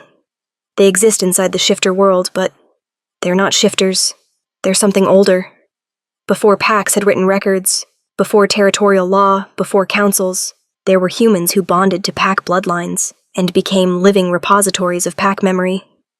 Not metaphorically. Literally. They carry it in their blood, across generations, whether they know it or not. The bond is selective. A lorekeeper doesn't choose a pack. The pack's ancestral memory chooses them, usually in childhood, usually through an act of significant compassion toward a pack member in need. Do you understand what I'm telling you? You fed that boy. You wrote his name down. You locked it in your safe. The bond chose you the night you brought him biscuits in the rain. Our mother wasn't in a car accident. She ran. She'd been a lorekeeper her whole life without knowing it, bonded to a bloodline that no longer existed, carrying memory that had nowhere to go, and the weight of it made her someone she didn't want to be. She left because she thought distance would sever it. It didn't. It never does. I found her, 2 years before I got sick. She's alive. She's in a place called Vern, in the Northern Territories, and she's been waiting for the bloodline to resurface so the memory can transfer, and she can finally be free of it. When it transfers to you, and it will, it has already begun, she'll be free. I'm sorry I ran out of time to tell you in person. I'm sorry for a lot of things. The debt is real, but the money was worth it. You'll understand why when you see the whole picture. Keep the notebook. Keep paying attention. You were always the bravest of us, Jay. She read it twice. Then she set it down on the table and put both palms flat against the surface, the way you brace against something moving, and looked at the grain of the formica and breathed. Cale said nothing. He understood, she thought, the difference between silence that abandons and silence that holds. After a while, she said, "My mother is alive." "Yes. You knew." "My grandmother told me when I was 17. His voice was even and careful. "She'd been in contact with your mother for years. Your mother found Nina after Jonas found our network. She came looking for context for what she was carrying." "You've known for 6 years." She kept her voice steady with some effort. "That my mother was alive." "Yes. And you didn't tell me." "No." She looked up. His eyes were on her, direct and unflinching. Not braced exactly, but prepared. The posture of someone who has decided to accept what's coming because they've determined it's deserved. "Why?" she said. "Because when I read your notebook entries, the ones about Jonas's debt, about working double shifts, about building your savings dollar by dollar, I understood that if I told you your mother was alive before you knew what you were, you would have gone to find her immediately. You would have made it about her freedom rather than your own understanding." A pause. "Gee, and because I wanted you to choose this knowing what it was, not because your mother needed releasing, because you understood what it meant for you." She sat with this for a long moment. It was, she thought, an extraordinarily well-reasoned reason to withhold something important from someone. It was also, she thought, going to take her some time to fully forgive. "That was not your decision to make," she said. "I know. It was wrong. I know. I'm angry. I know." His voice didn't change. "You're allowed to be." She breathed out through her nose, picked up the notebook, put it down again. "The bond," she said. "What does it actually mean? Practically?" He seemed to recognize that she was moving forward rather than through, and followed her lead. "It means your memory is different from other people's," he said. "So, not supernatural in the obvious sense. You don't see visions or hear voices. It's more that you retain. You notice things others don't. You feel the significance of information before you understand why it's significant. You keep records instinctively. You recognize patterns in people." A pause. "You've been doing all of those things your whole life." She thought about the notebooks, the library printouts, the photograph filed away from a nameless customer in October 2003. "And it's connected to your bloodline specifically," she said. "Yes, the Varric line, which is why when my wolf—" He stopped, chose different words. "When I was 11, and my wolf recognized you, it wasn't random. The bond already existed in your blood. My wolf simply knew what it was before either of us did." "You taste like someone I used to know." She'd never understood that sentence. She understood it now. At 1 a.m, 3 soft knocks sounded at the front door. Not the back. The front. Cale was on his feet before the third knock landed, moving with a fluidity that reminded her, briefly and completely, that he was not only the boy from Booth 9. "Stay here," he said. "Absolutely not," she said. He looked at her. Something flickered in his expression. Not irritation. Something closer to resigned recognition. He moved to the door. She moved with him. Through the glass. 2 figures. A man and a woman, both in dark coats, both standing in the particular way of people who have been trained to stand, weight distributed, hands visible, faces arranged into something deliberately neutral. Credentials. She could see credentials being held up to the glass. Kyle made a sound low in his chest. Not quite a growl. The sound of something being confirmed that he'd been hoping not to confirm. "Council," he said quietly. "Marin's people. Not directly. Mid-level operatives. They won't move on me in public with witnesses and no authorization." His eyes tracked the street behind them. "But they'll report our location within the hour." "So we have an hour." "Less." She went to the counter, got her notebook, the binder, Jonas's second notebook. She put them in her work bag. She went to the safe, not the documents, those were already in the binder, and took out the cashier's check envelope, the photograph, the 14 printed library pages. Cale watched her move through the diner with an expression she didn't have time to read. "I'm not opening the door," she called to the figures through the glass. We're closed." The male figure leaned slightly forward. His voice came through the door, muffled but audible. "Miss Payne, we simply want to talk." "Then call during business hours," she said pleasantly. She shouldered her bag, looked at Cale. "Back door?" "Back door," he agreed. Wes was waiting in the service road. Of course he was. He looked at Elisa with the same amber eyes she remembered from the alley, except now they held something additional, a wariness that, she understood belatedly, was specifically about her. He'd known she existed in this situation longer than she had, and had clearly spent that time forming strong opinions about the complications she represented. "She's coming," Cale said. Not a question. Wes looked at him, looked at her bag, looked at Cale again. "Your grandmother is going to say I told her so," he said. "Yeah, your grandmother is always going to say that," Cale replied.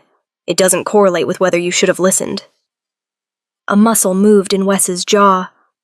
He turned and walked up the service road. They followed. The safe house was 20 minutes away, a narrow townhouse above a dry cleaning shop on a street that smelled like solvent and old brick. Inside it was spare but functional, the furniture chosen for utility rather than comfort, the windows covered with the particular neatness of people who thought about sightlines.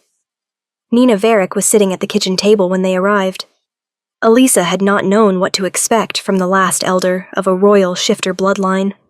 She found a woman in her late 70s, small and precise, with silver hair pinned back from a face that had been classically beautiful, and was now something better, interesting, layered, alive with the specific intelligence of someone who has survived things that were designed to be unsurvivable.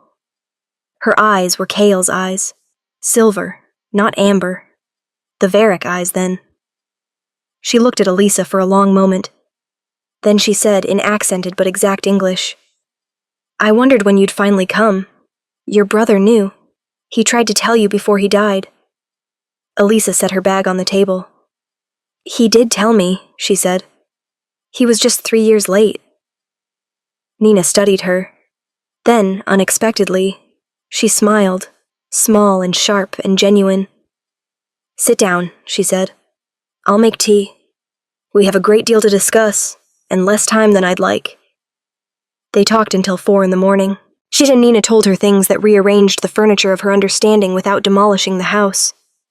The lorekeepers had existed for centuries alongside the pack structure, voluntary and invisible. Their bond indistinguishable from ordinary human intuition, unless you knew what to look for. Most of them never knew what they were. They simply lived lives of unusual attentiveness, kept records, noticed things, and occasionally felt the weight of something they couldn't name. Her mother, Wanda Norman, had known by her mid-20s, had come to Nina's predecessor seeking explanation, had been given it, and had spent the following decade struggling with the implications before eventually running from them. "She wasn't weak," Nina said in a tone that closed off certain interpretations of the word. She was young, and the bond was heavy, and no one helped her carry it well. That was a failure of our community, not of her character." "Where exactly is she?" Elisa asked. "Vern, a small town in the Northern Territory. She lives quietly. She's been carrying your bloodline's accumulated Varick memory for 30 years. Nina paused. "It's a great deal to carry alone." Elisa thought about double shifts and tip jars, and a notebook full of strangers' names. "I know something about that," she said. At 4:15, Cale's phone buzzed. He read the message, looked up. "They tracked the townhouse," he said. "We need to move again." Wes was already standing, already in motion, coat on, bag ready, the practiced efficiency of someone who had been moving and moving and moving for years. Elisa stood, picked up her bag. Cale looked at her. You should go home," he said. "You're safer if you're not with us." "I have the notebooks," she said, "and 14 pages of documented evidence about Marin Solis that includes placing her at my diner a year before your parents died, and my brother's letter." She paused. How much of that do you want to leave behind? He held her gaze for 3 seconds. None of it, he said. Then I'm coming. Wes made a sound that was not quite a sigh and not quite a growl, and occupied the precise territory between them. We leave in 2 minutes, he said, and turned for the door. Elisa looked at Kyle. 2 minutes, she said. She pulled out her notebook, found his entry, added 3 words below the last line. Still booth 9. Then she closed it, put it in her bag, and followed them out into the dark. Chapter 8. What she never told him. They drove north through the pre-dawn dark in Wes's car, a deliberately unremarkable sedan that smelled like coffee in long distances, with Wes in front, Kale beside her in the back, and the notebooks in her lap like ballast. Nobody spoke for the first hour. She watched the highway lights pass in orange intervals and thought about Britt, who was asleep in his apartment 20 minutes from the diner, who had texted her goodnight at 10:15 with a photograph of a terrible meal he'd attempted to cook, who deserved a conversation she hadn't had with him yet and was now overdue. She took out her phone, typed. Something came up. I'm okay. I'll explain when I can. I'm sorry. She stared at it for a moment. Then she added, I think I've been not quite honest with you about something important. Not dishonest, just incomplete. You deserve the full version. I'll give it to you when I'm back. She sent it. Put the phone away. Kale, beside her, said nothing. He was looking out his window at the passing dark, but she had the distinct impression he was not looking at the dark. I know you heard that, she said quietly. I wasn't listening. You have a wolf's hearing, and I was sitting 14 inches away. A pause. I wasn't paying attention to the words, he said. I could tell the tone was careful. I stopped there. She appreciated this more than she said. They stopped once at a gas station outside a town she didn't recognize, while Wes filled the tank and made a phone call that involved a great deal of listening and very little speaking. Kale bought her coffee from the machine inside without asking, which meant he remembered how she took it. Black, no sugar, from something she must have said years ago or demonstrated without realizing. She accepted it without commenting on this. They stood outside the car in the cold, the sky beginning to gray slightly at the horizon, and she drank the coffee, and he stood beside her, and they watched Wes pace with his phone. Tell me about Vern, she said. Small, maybe 400 people. It sits on the edge of the Northern Territory boundary, technically human jurisdiction, but the packs have always considered it a gray zone, neutral ground, historically. He paused. Your mother has been there for 11 years. Jonas found her 9 years ago. Yes, he came through Vern twice before he got sick. My grandmother facilitated the contact. She turned her cup in her hands. Did he tell her about me? He told her everything about you, Kale said. She knows about the diner, the notebook, your degree, Britt. A pause. She knows about me. What does she know about you? He was quiet for a moment. That her daughter fed a starving wolf pup for 8 months and kept his entry in a notebook and changed a specials board every day for 3 years in case he came back.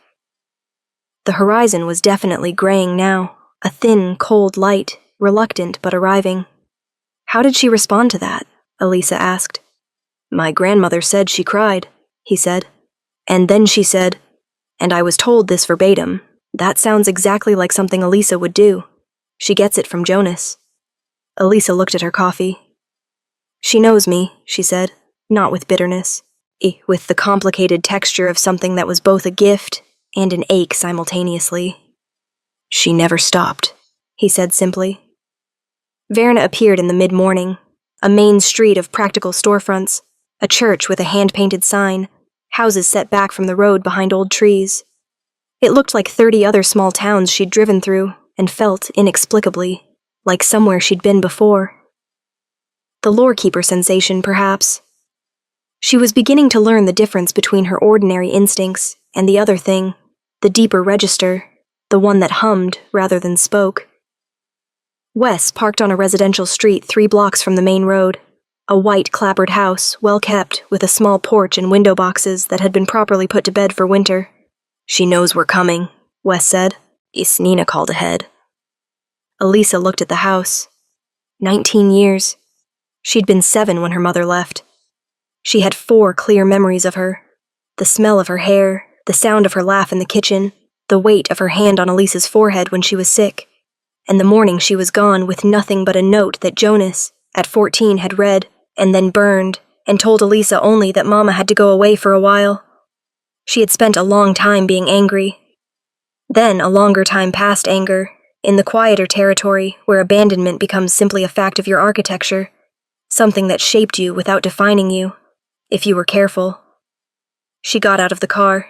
The woman who opened the door before Elisa reached the porch steps was small and dark-haired, and had the eyes of someone who had spent a long time looking at something painful, and had eventually made a kind of peace with the looking.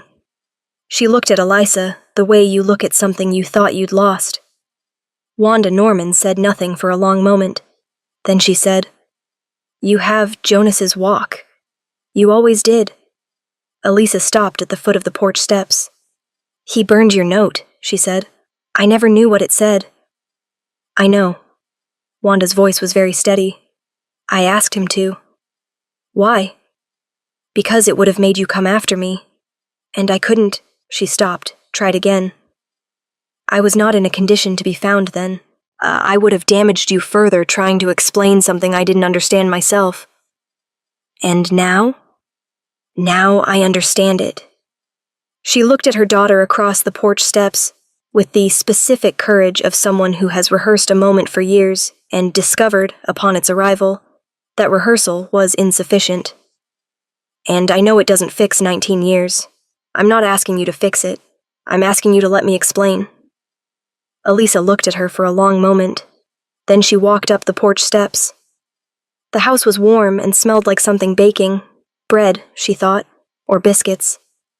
The kitchen was at the back, visible from the small front room where they sat, and on the table between them, Wanda set tea and a plate of food neither of them touched immediately. Wanda explained this bond from her own experience, what it had felt like when it activated in her 20s, how it had manifested as an overwhelming compulsion to document, to record, to remember things that seemed unimportant until suddenly they were. How she'd begun keeping records without understanding why. How the weight of accumulated pack memory had pressed into her consciousness until she couldn't separate what she knew from what she'd witnessed, from what she was carrying for something else. "It's not painful," she said carefully. "It's not a haunting. It's more like being a library. You can function normally. You live your life. But the collection is always there, and it grows, and eventually you need somewhere to put it." "A transfer," Elisa said. Jonas mentioned that. "The memory transfers when the bond is formally acknowledged. You say certain words. Nina will tell you the specific ones. And what I've been holding moves to you. Not violently. It's more like one library passing its archive to another." She paused. "I've been carrying Varric memory for 30 years. History, lineage, decisions, losses. Things only their bloodline should have access to." She glanced briefly, for the first time, at Cale, who was sitting quietly near the window. Things that could prove what happened to his parents, and who authorized it. The room was very quiet. "It's in the memory?" Cale said. His voice was controlled, but barely. "Your grandmother bonded your mother to a lore keeper 3 months before she died," Wanda said. "She knew something was coming. She didn't know exactly what, but she knew. So she had your mother transfer certain key memories, names, dates, conversations, to the bond before..." She stopped. "Before it was too late to transfer anything." Cale sat very still. "My mother knew," he said.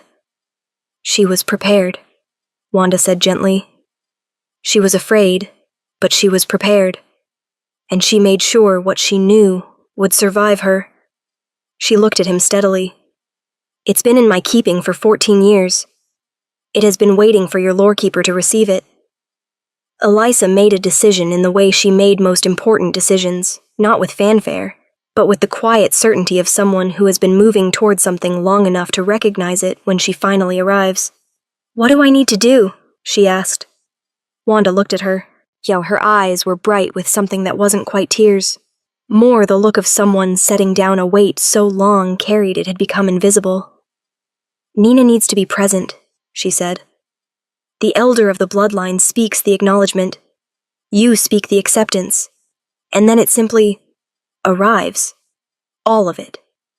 Elisa nodded, turned to Cale. He was looking at her with an expression that she had no clean precedent for. It contained gratitude and something more complicated. The look of a person who has been waiting for a specific thing for a very long time, and, now that it is imminent, finds themselves afraid not that it won't happen, but that it will, and that after it does, everything will be different. You don't have to, he said. I would never ask you to do something this permanent for Cale, she said. He stopped. So, my brother spent 4 years in his health, and eventually his life working toward this moment, she said.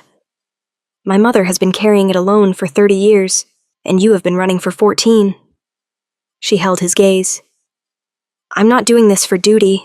I'm doing it because it's mine. It was always mine. I just didn't have the complete picture. He was very still.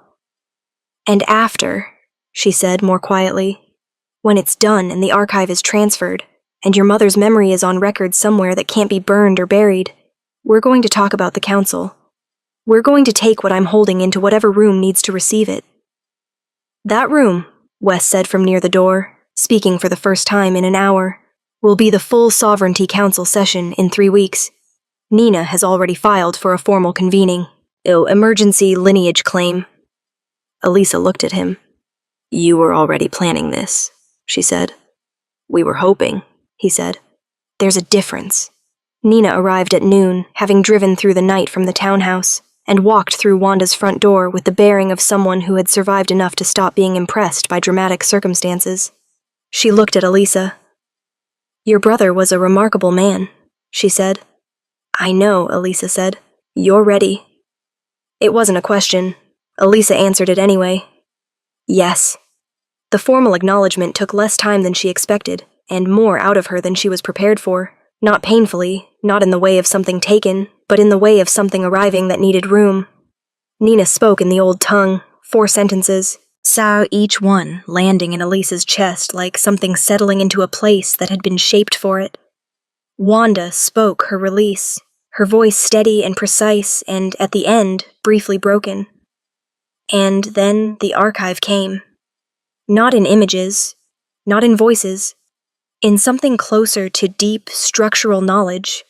Names she hadn't known she knew, dates arranged in her memory with perfect clarity, a conversation between 2 people in a room she'd never entered, the specific words used to authorize a massacre of a royal family on a night in autumn 14 years ago.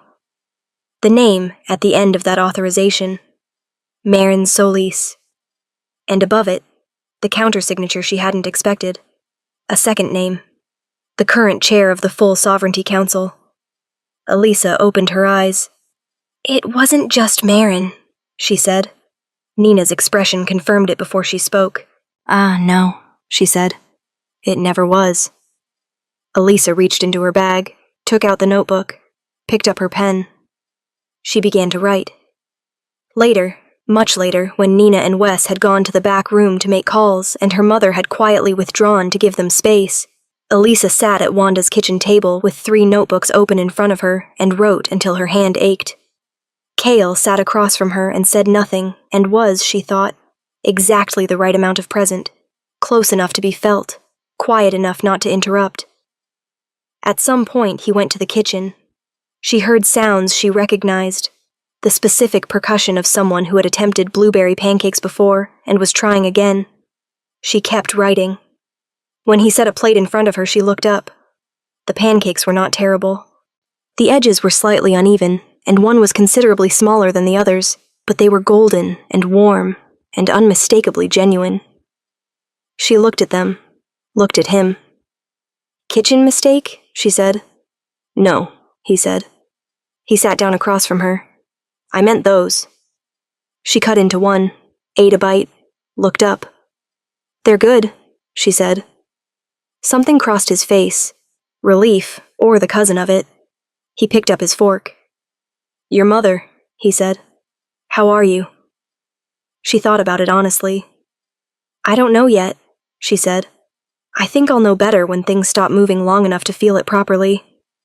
When this is over, he said, take whatever time you need with her. When this is over, she said, there are several conversations I need to have. With her. With Britt. She held his gaze. With you. He held her gaze back. I know, he said quietly. I'll be here. She nodded, went back to the notebook. At the bottom of his entry, below 3 years of additions, she wrote, he made the pancakes himself this time. They were good. He meant them. Chapter 9. The Heir declares. The Sovereignty Council convened in a building that looked, from the outside, like an unremarkable regional conference center, the kind with a parking lot full of identical sedans and a lobby that smelled like carpet cleaner and institutional coffee, which was, Elisa suspected, entirely deliberate. The extraordinary preferred ordinary containers. Inside of Isuaide, the main chamber was something different. It seated perhaps 200, arranged in a horseshoe configuration around a central floor, the kind of room designed so that whoever stood in the middle could be seen from every angle, which cut both ways. The walls were paneled in dark wood, hung with seals she now recognized from the archive living in her memory. Each pack's sigil, arranged by seniority, as the Varick seal, crowned wolf in a geometric circle, was conspicuously absent from the wall, its space filled with a panel that had been stained slightly darker than the surrounding wood, like a scar painted over, but not removed. She noticed this immediately. She wrote it in her notebook as they entered. 3 weeks had passed since Verna. She had used them. Britt had come to meet her 2 days after she'd returned, and she had sat across from him at his kitchen table and told him everything, not edited, not softened, all of it. Kale at 11, the notebooks, the safe, the photograph, the library printouts, Wanda Norman, the lorekeeper bond, the archive now living in her memory like a second library stacked behind her own. He had listened without interrupting, which was one of the things she genuinely valued about him. When she finished, he was quiet for a long time. The man who came back, he said finally. Kale. Yes, you're in love with him. She opened her mouth. He held up a hand gently. Elisa, I'm not asking as an accusation. I'm asking because I think you know, and I think you haven't said it to yourself yet in those exact words, and I think you need to. She looked at the table. I don't know what it is, she said honestly. It's been there so long it doesn't feel like falling into something. It feels more like recognizing something that was already there. He nodded slowly. How long have you been not quite here? He said. Not unkindly. The question of someone taking an honest inventory. She thought about the specials board. 3 years of blueberry pancakes meaning, I'm okay, and apple pie meaning, I miss you. A while, she admitted. He had sat with that for a moment. Then he'd said, I think you're a remarkable person, and I think I was always slightly to the left of where you were actually standing. And he'd said it without rancor, which was perhaps the most generous thing anyone had ever done for her. They had parted as people who had been genuinely good to each other, and could remain, in time, genuinely good to each other in a different configuration. She had changed the board that evening. Blueberry pancakes on special. Then, below it, for the first time ever, she had added, apple pie, on the house. Both things at once. She had also sewa in those 3 weeks, spoken to her mother every day. Not long calls. 30 minutes, 40 sometimes, in the early morning before her shift. She was still working at the diner, because Ferdinand needed her, and because the ordinary rhythm of it kept her grounded, while everything else moved at a pace that had no precedent. Wanda talked about Verna, about the 11 years of carrying the archive, about Jonas, who she had loved with the specific grief of a parent who knows they forfeited the right to be present for someone's life and has to love them from a distance instead. Elisa listened, took notes sometimes. Mostly just listened. On the 4th call, she had said, I'm not ready to stop being angry yet. I need you to know that. And Wanda had said, Good. Don't stop before you're ready. I'll be here when you get there. Which was, Elisa thought, exactly the right answer. Now she stood at the entrance to the chamber and watched it fill with pack representatives, some in human form, some carrying the particular quality of presence that she now understood as the baseline of a shifted nature, that heightened alertness, that economy of movement. Nina stood at the front, near the central floor, upright and unhurried. Wes positioned himself near the left entrance. Tactical, she recognized now without needing to think about it. Cale stood at the center. He was wearing a dark suit that fit him correctly, which sounds like a small thing, and wasn't. It was the first time she'd seen him in clothes that weren't chosen for concealment or utility, and the effect was quietly significant. He stood with the stillness he'd always had, but differently now. Not the stillness of a child conserving energy against an uncertain world. The stillness of someone who has decided to occupy their own space fully and completely, and dares anyone to argue with the decision. He caught her eye across the chamber. She held up the notebook. He nodded once. Marin Solis arrived with a retinue of 4, 2 operatives she recognized from the diner door 3 weeks ago, and 2 she didn't. She was a compact woman in her mid-50s, beautifully dressed, with the smooth authority of someone accustomed to being the most prepared person in any room. She was not the most prepared person in this room. She saw Cale first. Her expression didn't break. She was too practiced for that, but something behind her eyes recalculated rapidly. Then she saw Elisa. A different recalculation. Faster. Less composed. She sat. The council chair. A broad-shouldered man named Philip Bentley, whose name Elisa now knew from the archive in a way he would not want her to know it, called the session to order with the formal language of pack law. Boundaries, bloodlines, the sacred precedent of lineage claims. His voice was measured and authoritative and gave no indication of anything except procedural confidence. She wrote his name in her notebook, underlined it twice. Cale spoke first, as was his right as the claimant. He was concise. He stated his lineage, Calum Varric, son of Aldrich and Sarah Varric, of the Grey Sovereign line, heir to the pack territories declared extinct by council decree 6 years after his parents' death. He presented documentation, Nina's formal elder attestation, 2 secondary lineage confirmations from pack representatives who had known his father, and his own wrist, which he held up so the chamber could see the mark. The Varric sigil, identical to the absent space on the wall behind him. Murmurs moved through the room. Marin said from her seat, in a voice of polished reasonableness, "The documentation is creative, but a scar and an old woman's attestation don't constitute a legitimate lineage claim under current council law. The Varric line was formally dissolved. By a declaration you signed," Nina said, simply, without heat, "as was my authority. 14 months after the massacre," Nina continued. 18 months after you met with the man who authorized it. In a diner, in a small town that you've officially never visited. Silence. Marin's eyes moved to Elisa. "Miss Payne," she said. As the smooth authority still present but adjusted, recalibrated for a different kind of threat. "I don't know what you think you have."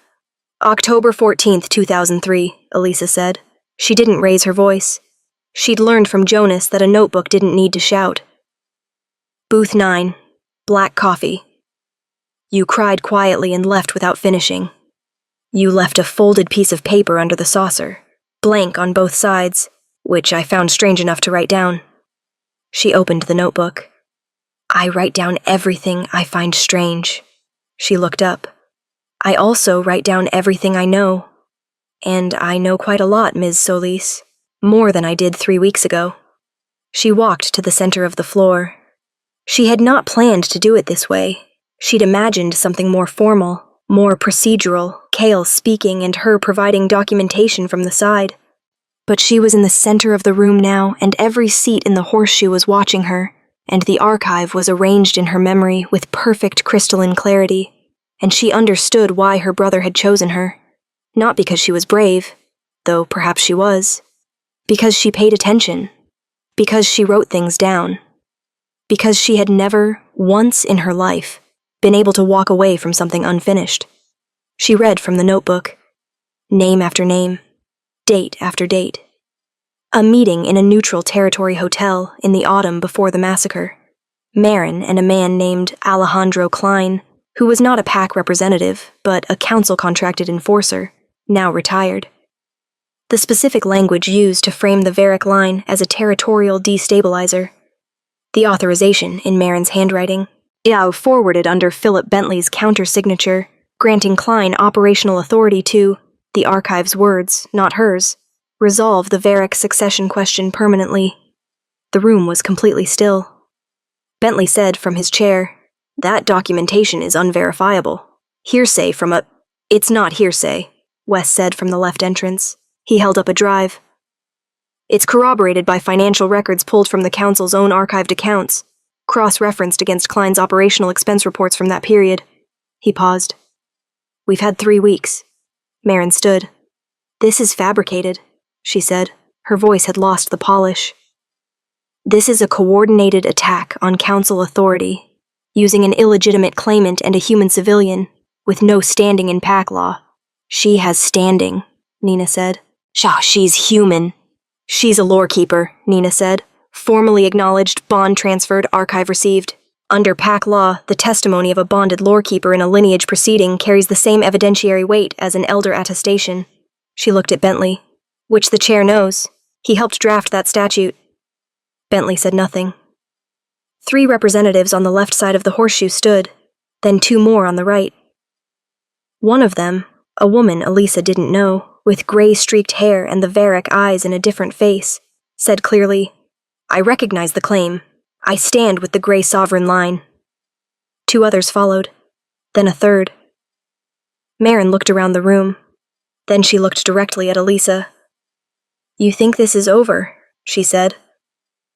Low and precise, the last instrument of a person whose other instruments have been removed. You think pulling a name from some mystical human memory bank ends this? There are more of us than you know. There are arrangements you haven't found yet. There are—" "Names?" Elisa said. She opened the notebook to a fresh page. "I have time," she said. Bentley was escorted from the chair by 2 representatives before he reached the door. Marin was detained in the anteroom formally under PAC law, with 2 witnesses and a written record. Elisa wrote the time in the margin out of habit. Alejandro Klein's location was, according to Wes's phone call 20 minutes after the session ended, already known.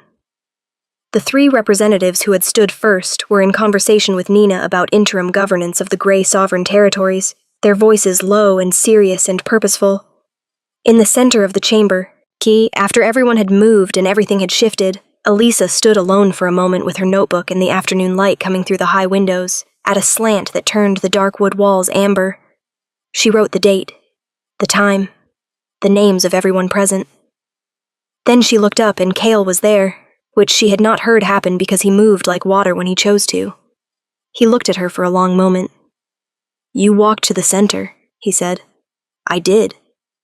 I didn't plan that. Neither did I." He looked at the notebook in her hands. Years of it, the weight of it, all the names and dates and orders and observations that had, without her planning or permission, become the architecture of something that mattered enormously.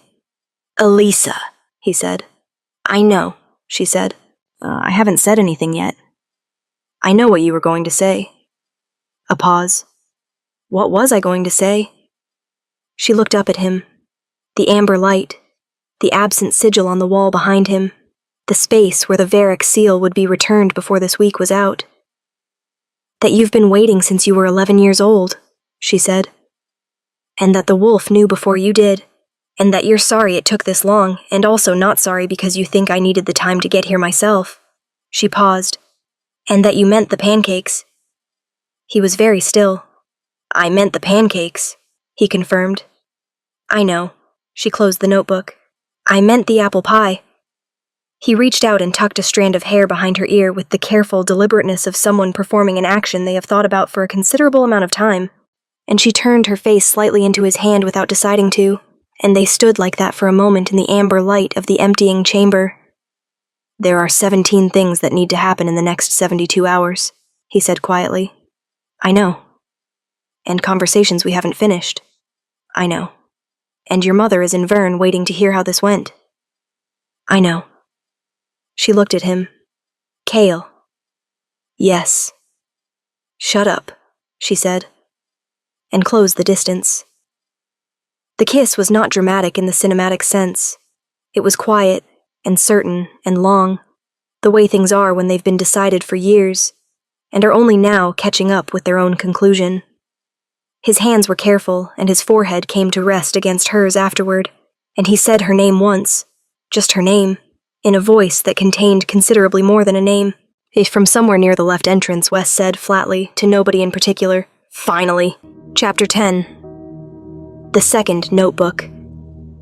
3 months after the council session, the Varric seal went back on the wall. Elisa wasn't there for the ceremony.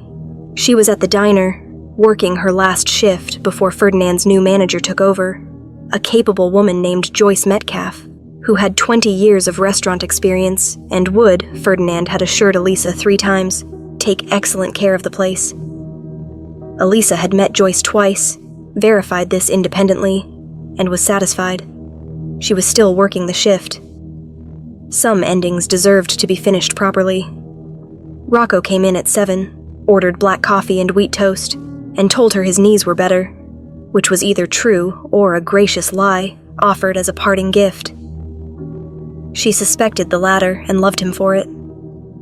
Dorothy came at 8, ordered apple pie, and presented Elisa with a card signed by what appeared to be every regular customer the diner had accumulated in the 3 years Elisa had worked there. Inside in Dorothy's schoolteacher handwriting, "You saw us. That matters more than you know." Elisa put the card in her notebook. Ferdinand arrived at 9, sat at the counter, ordered nothing, and spent 40 minutes telling her about every memorable thing that had happened in the diner since he'd opened it, most of which she already knew, and some of which she was certain he'd embellished considerably. When he finished, he patted her hand and said, "Your mother would be proud," meaning her father's memory of the diner, not her actual mother, because he didn't know about Wanda. But Elisa thought, both, actually. At closing time, she wiped down the counter for the last time and stood for a moment in the empty diner. The ceiling fan turned its slow circles. The ice machine hummed. The specials board still read blueberry pancakes on special/apple pie on the house. She'd left it that way for 3 months and nobody had changed it, either because they hadn't thought to, or because Ferdinand had understood something about it without being told. She picked up her bag, picked up her notebook, went to booth 9. She sat down in the seat where she'd always sat, her side, not his, and opened the notebook to his entry. Boy, no name. Curb outside, dark hair, silver eyes, age, approximately 10 or 11. Saved the food. Below it, 3 years of additions. Then, 3 more years after that. The wrist scar, the photograph, the library printouts, the safe, the letter, the second notebook, Vern, the council chamber, the pancakes he made himself, the apple pie she meant. She picked up her pen. She wrote the date. Then, Nora's diner, last shift. Everything accounted for. No loose ends. She paused, then added, Booth 9 was always his. I think the diner knew. She closed the notebook, stood, looked around the room one final time, at the photographs on the wall, at the worn vinyl, at the window where she'd first seen a small figure on the curb in the summer heat, and turned off the lights. Outside, the November air was sharp and clean. Cale was leaning against his car across the street, hands in his jacket pockets, watching the diner door.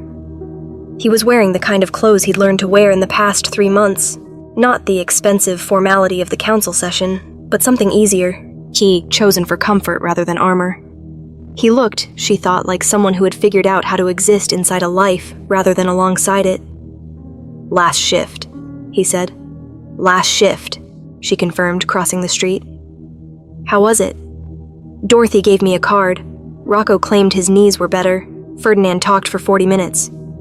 Did you write it all down? Obviously, he smiled. She had catalogued his smiles over the years with the same attention she gave everything worth keeping, and this one, easy, unguarded, directed entirely at her, remained her favorite. They drove to Verne the following morning, the 3 notebooks in her bag, the November countryside unremarkable and lovely in the low light. Wanda was on the porch when they arrived.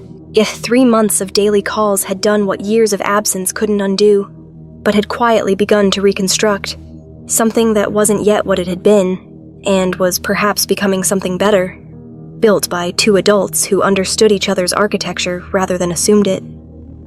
Elisa hugged her at the door. Wanda held on for a moment longer than expected, and Elisa let her, because some things deserved more time than was strictly comfortable. Inside, Nina was at the kitchen table. She'd been staying in Verne for 2 weeks, managing the ongoing governance transition from a distance with the efficient ruthlessness of someone who had survived long enough to stop doing things slowly. Wes was also there, which didn't surprise Elisa. He went where the logistical problems were, and the logistical problems were currently considerable.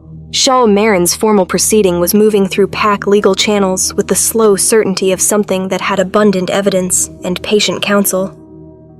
Alejandro Klein had been located in a coastal town 3 territories west and was cooperating, which Wes described as unsurprising given the alternatives. Bentley had resigned his chair position before the formal removal vote reached quorum, which everyone agreed was cowardly and also expedient.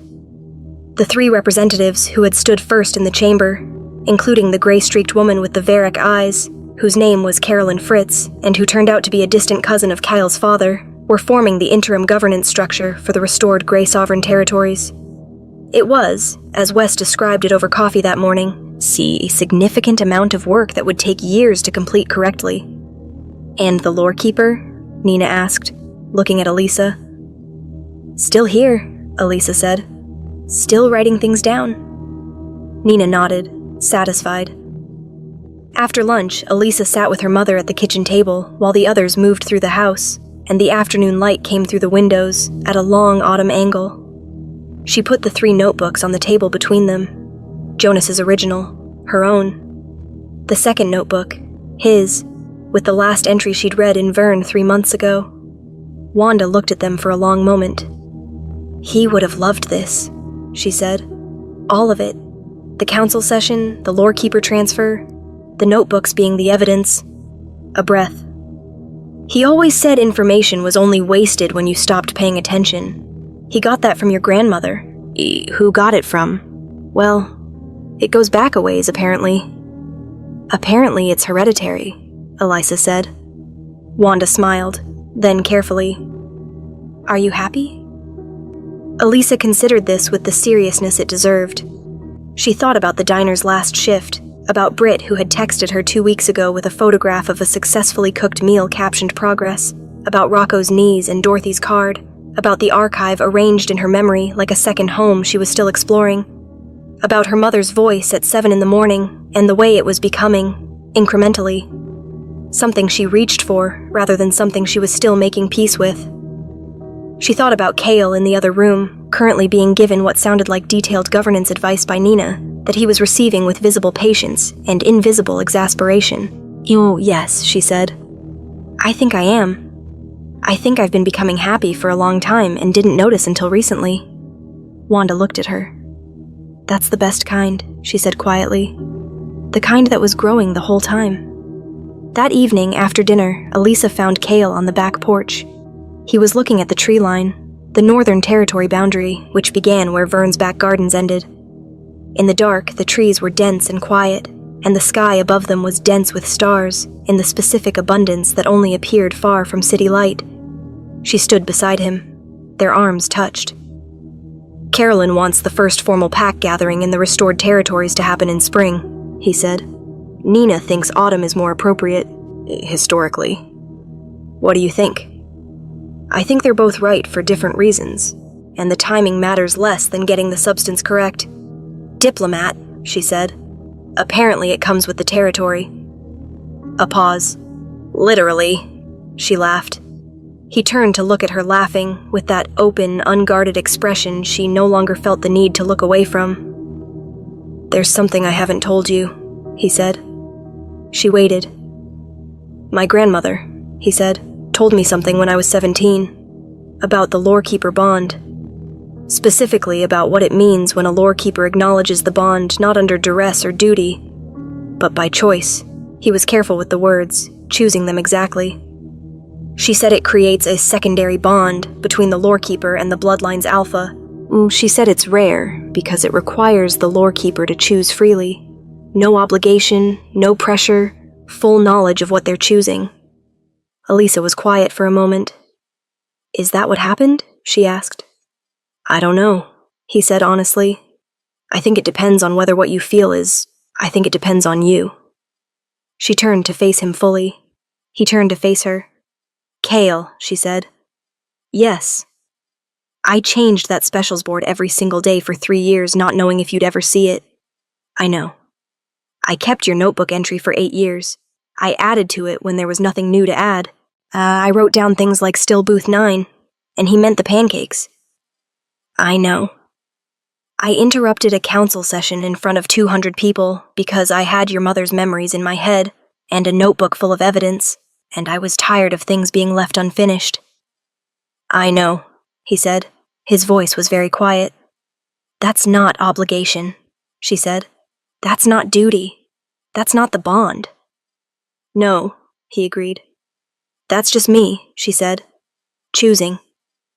He reached out and took her hand, not the formal handshake of a boy saying goodbye in a diner alley, but something different, something that intended to stay. Then it's both, he said. The bond and the choice. My grandmother said the old word for it. He paused. It translates roughly as already decided, like something that was always going to be true. It just needed time to arrive. She thought about Jonas's letter. Ask him why I chose your diner specifically to send him to. She thought about a boy on a summer curb with eyes too old for his face, saving food for someone else when he was starving. She thought about a specials board, and a locked safe, and 14 library printouts, and a woman in Verne who had been carrying something precious for 30 years, waiting. Already decided. That's a lot of words, she said, for something I've known since I was 19. He looked at her for a moment. Then he said, very quietly, the first thing he'd ever said to her, You taste like someone I used to know. She stared at him. You're terrible, she said. You're smiling. I'm not. You are. She was. He brought her hand up and pressed his mouth briefly to her knuckles, an old-fashioned gesture that on him was not performative, but simply exact, the right thing delivered without self-consciousness, and then tucked her hand against his side and turned them both back to face the tree line and the stars above the Northern Territory that was, slowly and with considerable paperwork, becoming his again. Later, after the house had gone quiet, Elisa sat at Wanda's kitchen table, alone with a single lamp and her notebook. She opened it to the very first entry. Jonas's handwriting at the top of the first page, faded now, the ink settling into the paper with the permanence of something that had decided to stay. Everyone who's hungry deserves to be remembered. She read through the whole thing. Every entry, every name, Rocco and Dorothy and Solomon with his daughter's photograph, and the nameless woman in October 2003 who had cried quietly in booth 9 and left a blank piece of paper under her saucer. Every addition to Kale's entry, every date, every order, every small observation that had seemed minor at the time and had turned out to be load-bearing. When she reached the last entry, he made the pancakes himself this time. They were good. He meant them. She turned to a fresh page. She wrote the date. Then she wrote, This notebook began as Jonas's. It became mine. It contains, in no particular order, 1 royal heir, 1 lorekeeper bond, 1 council dismantled, 1 mother found, 1 diner closed, 1 beginning. Everything accounted for. No loose ends. She paused, looked at the lamp, listened to the quiet house around her, Wes somewhere upstairs, Shulk's Nina's light still on under her door, Wanda asleep for the first time in years, without the weight of an archive pressing into her dreams, Kale in the room at the end of the hall, present and staying. She picked up the pen again. His name is Calum Varek. He came to me when he was 11 years old and sat in booth 9 and saved the food for someone else, and never once asked for more than I offered. I wrote him down because Jonas taught me that everyone who's hungry deserves to be remembered. I kept writing because he deserved more than a single entry. I will keep writing.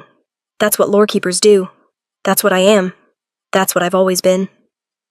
She closed the notebook, set it on the table beside Jonas's, turned off the lamp. Outside, the Northern Territory was dark and quiet and full of stars, and somewhere in it, things that had been broken for 14 years were slowly, carefully becoming whole. And that is how the girl who kept a notebook full of strangers became the woman who kept the memory of a kingdom, and found, in the keeping of it, that she had always been exactly where she was supposed to be. As we come to the end of this story, here's the one thing I hope you carry with you. The most important things you'll ever do won't feel significant while you're doing them.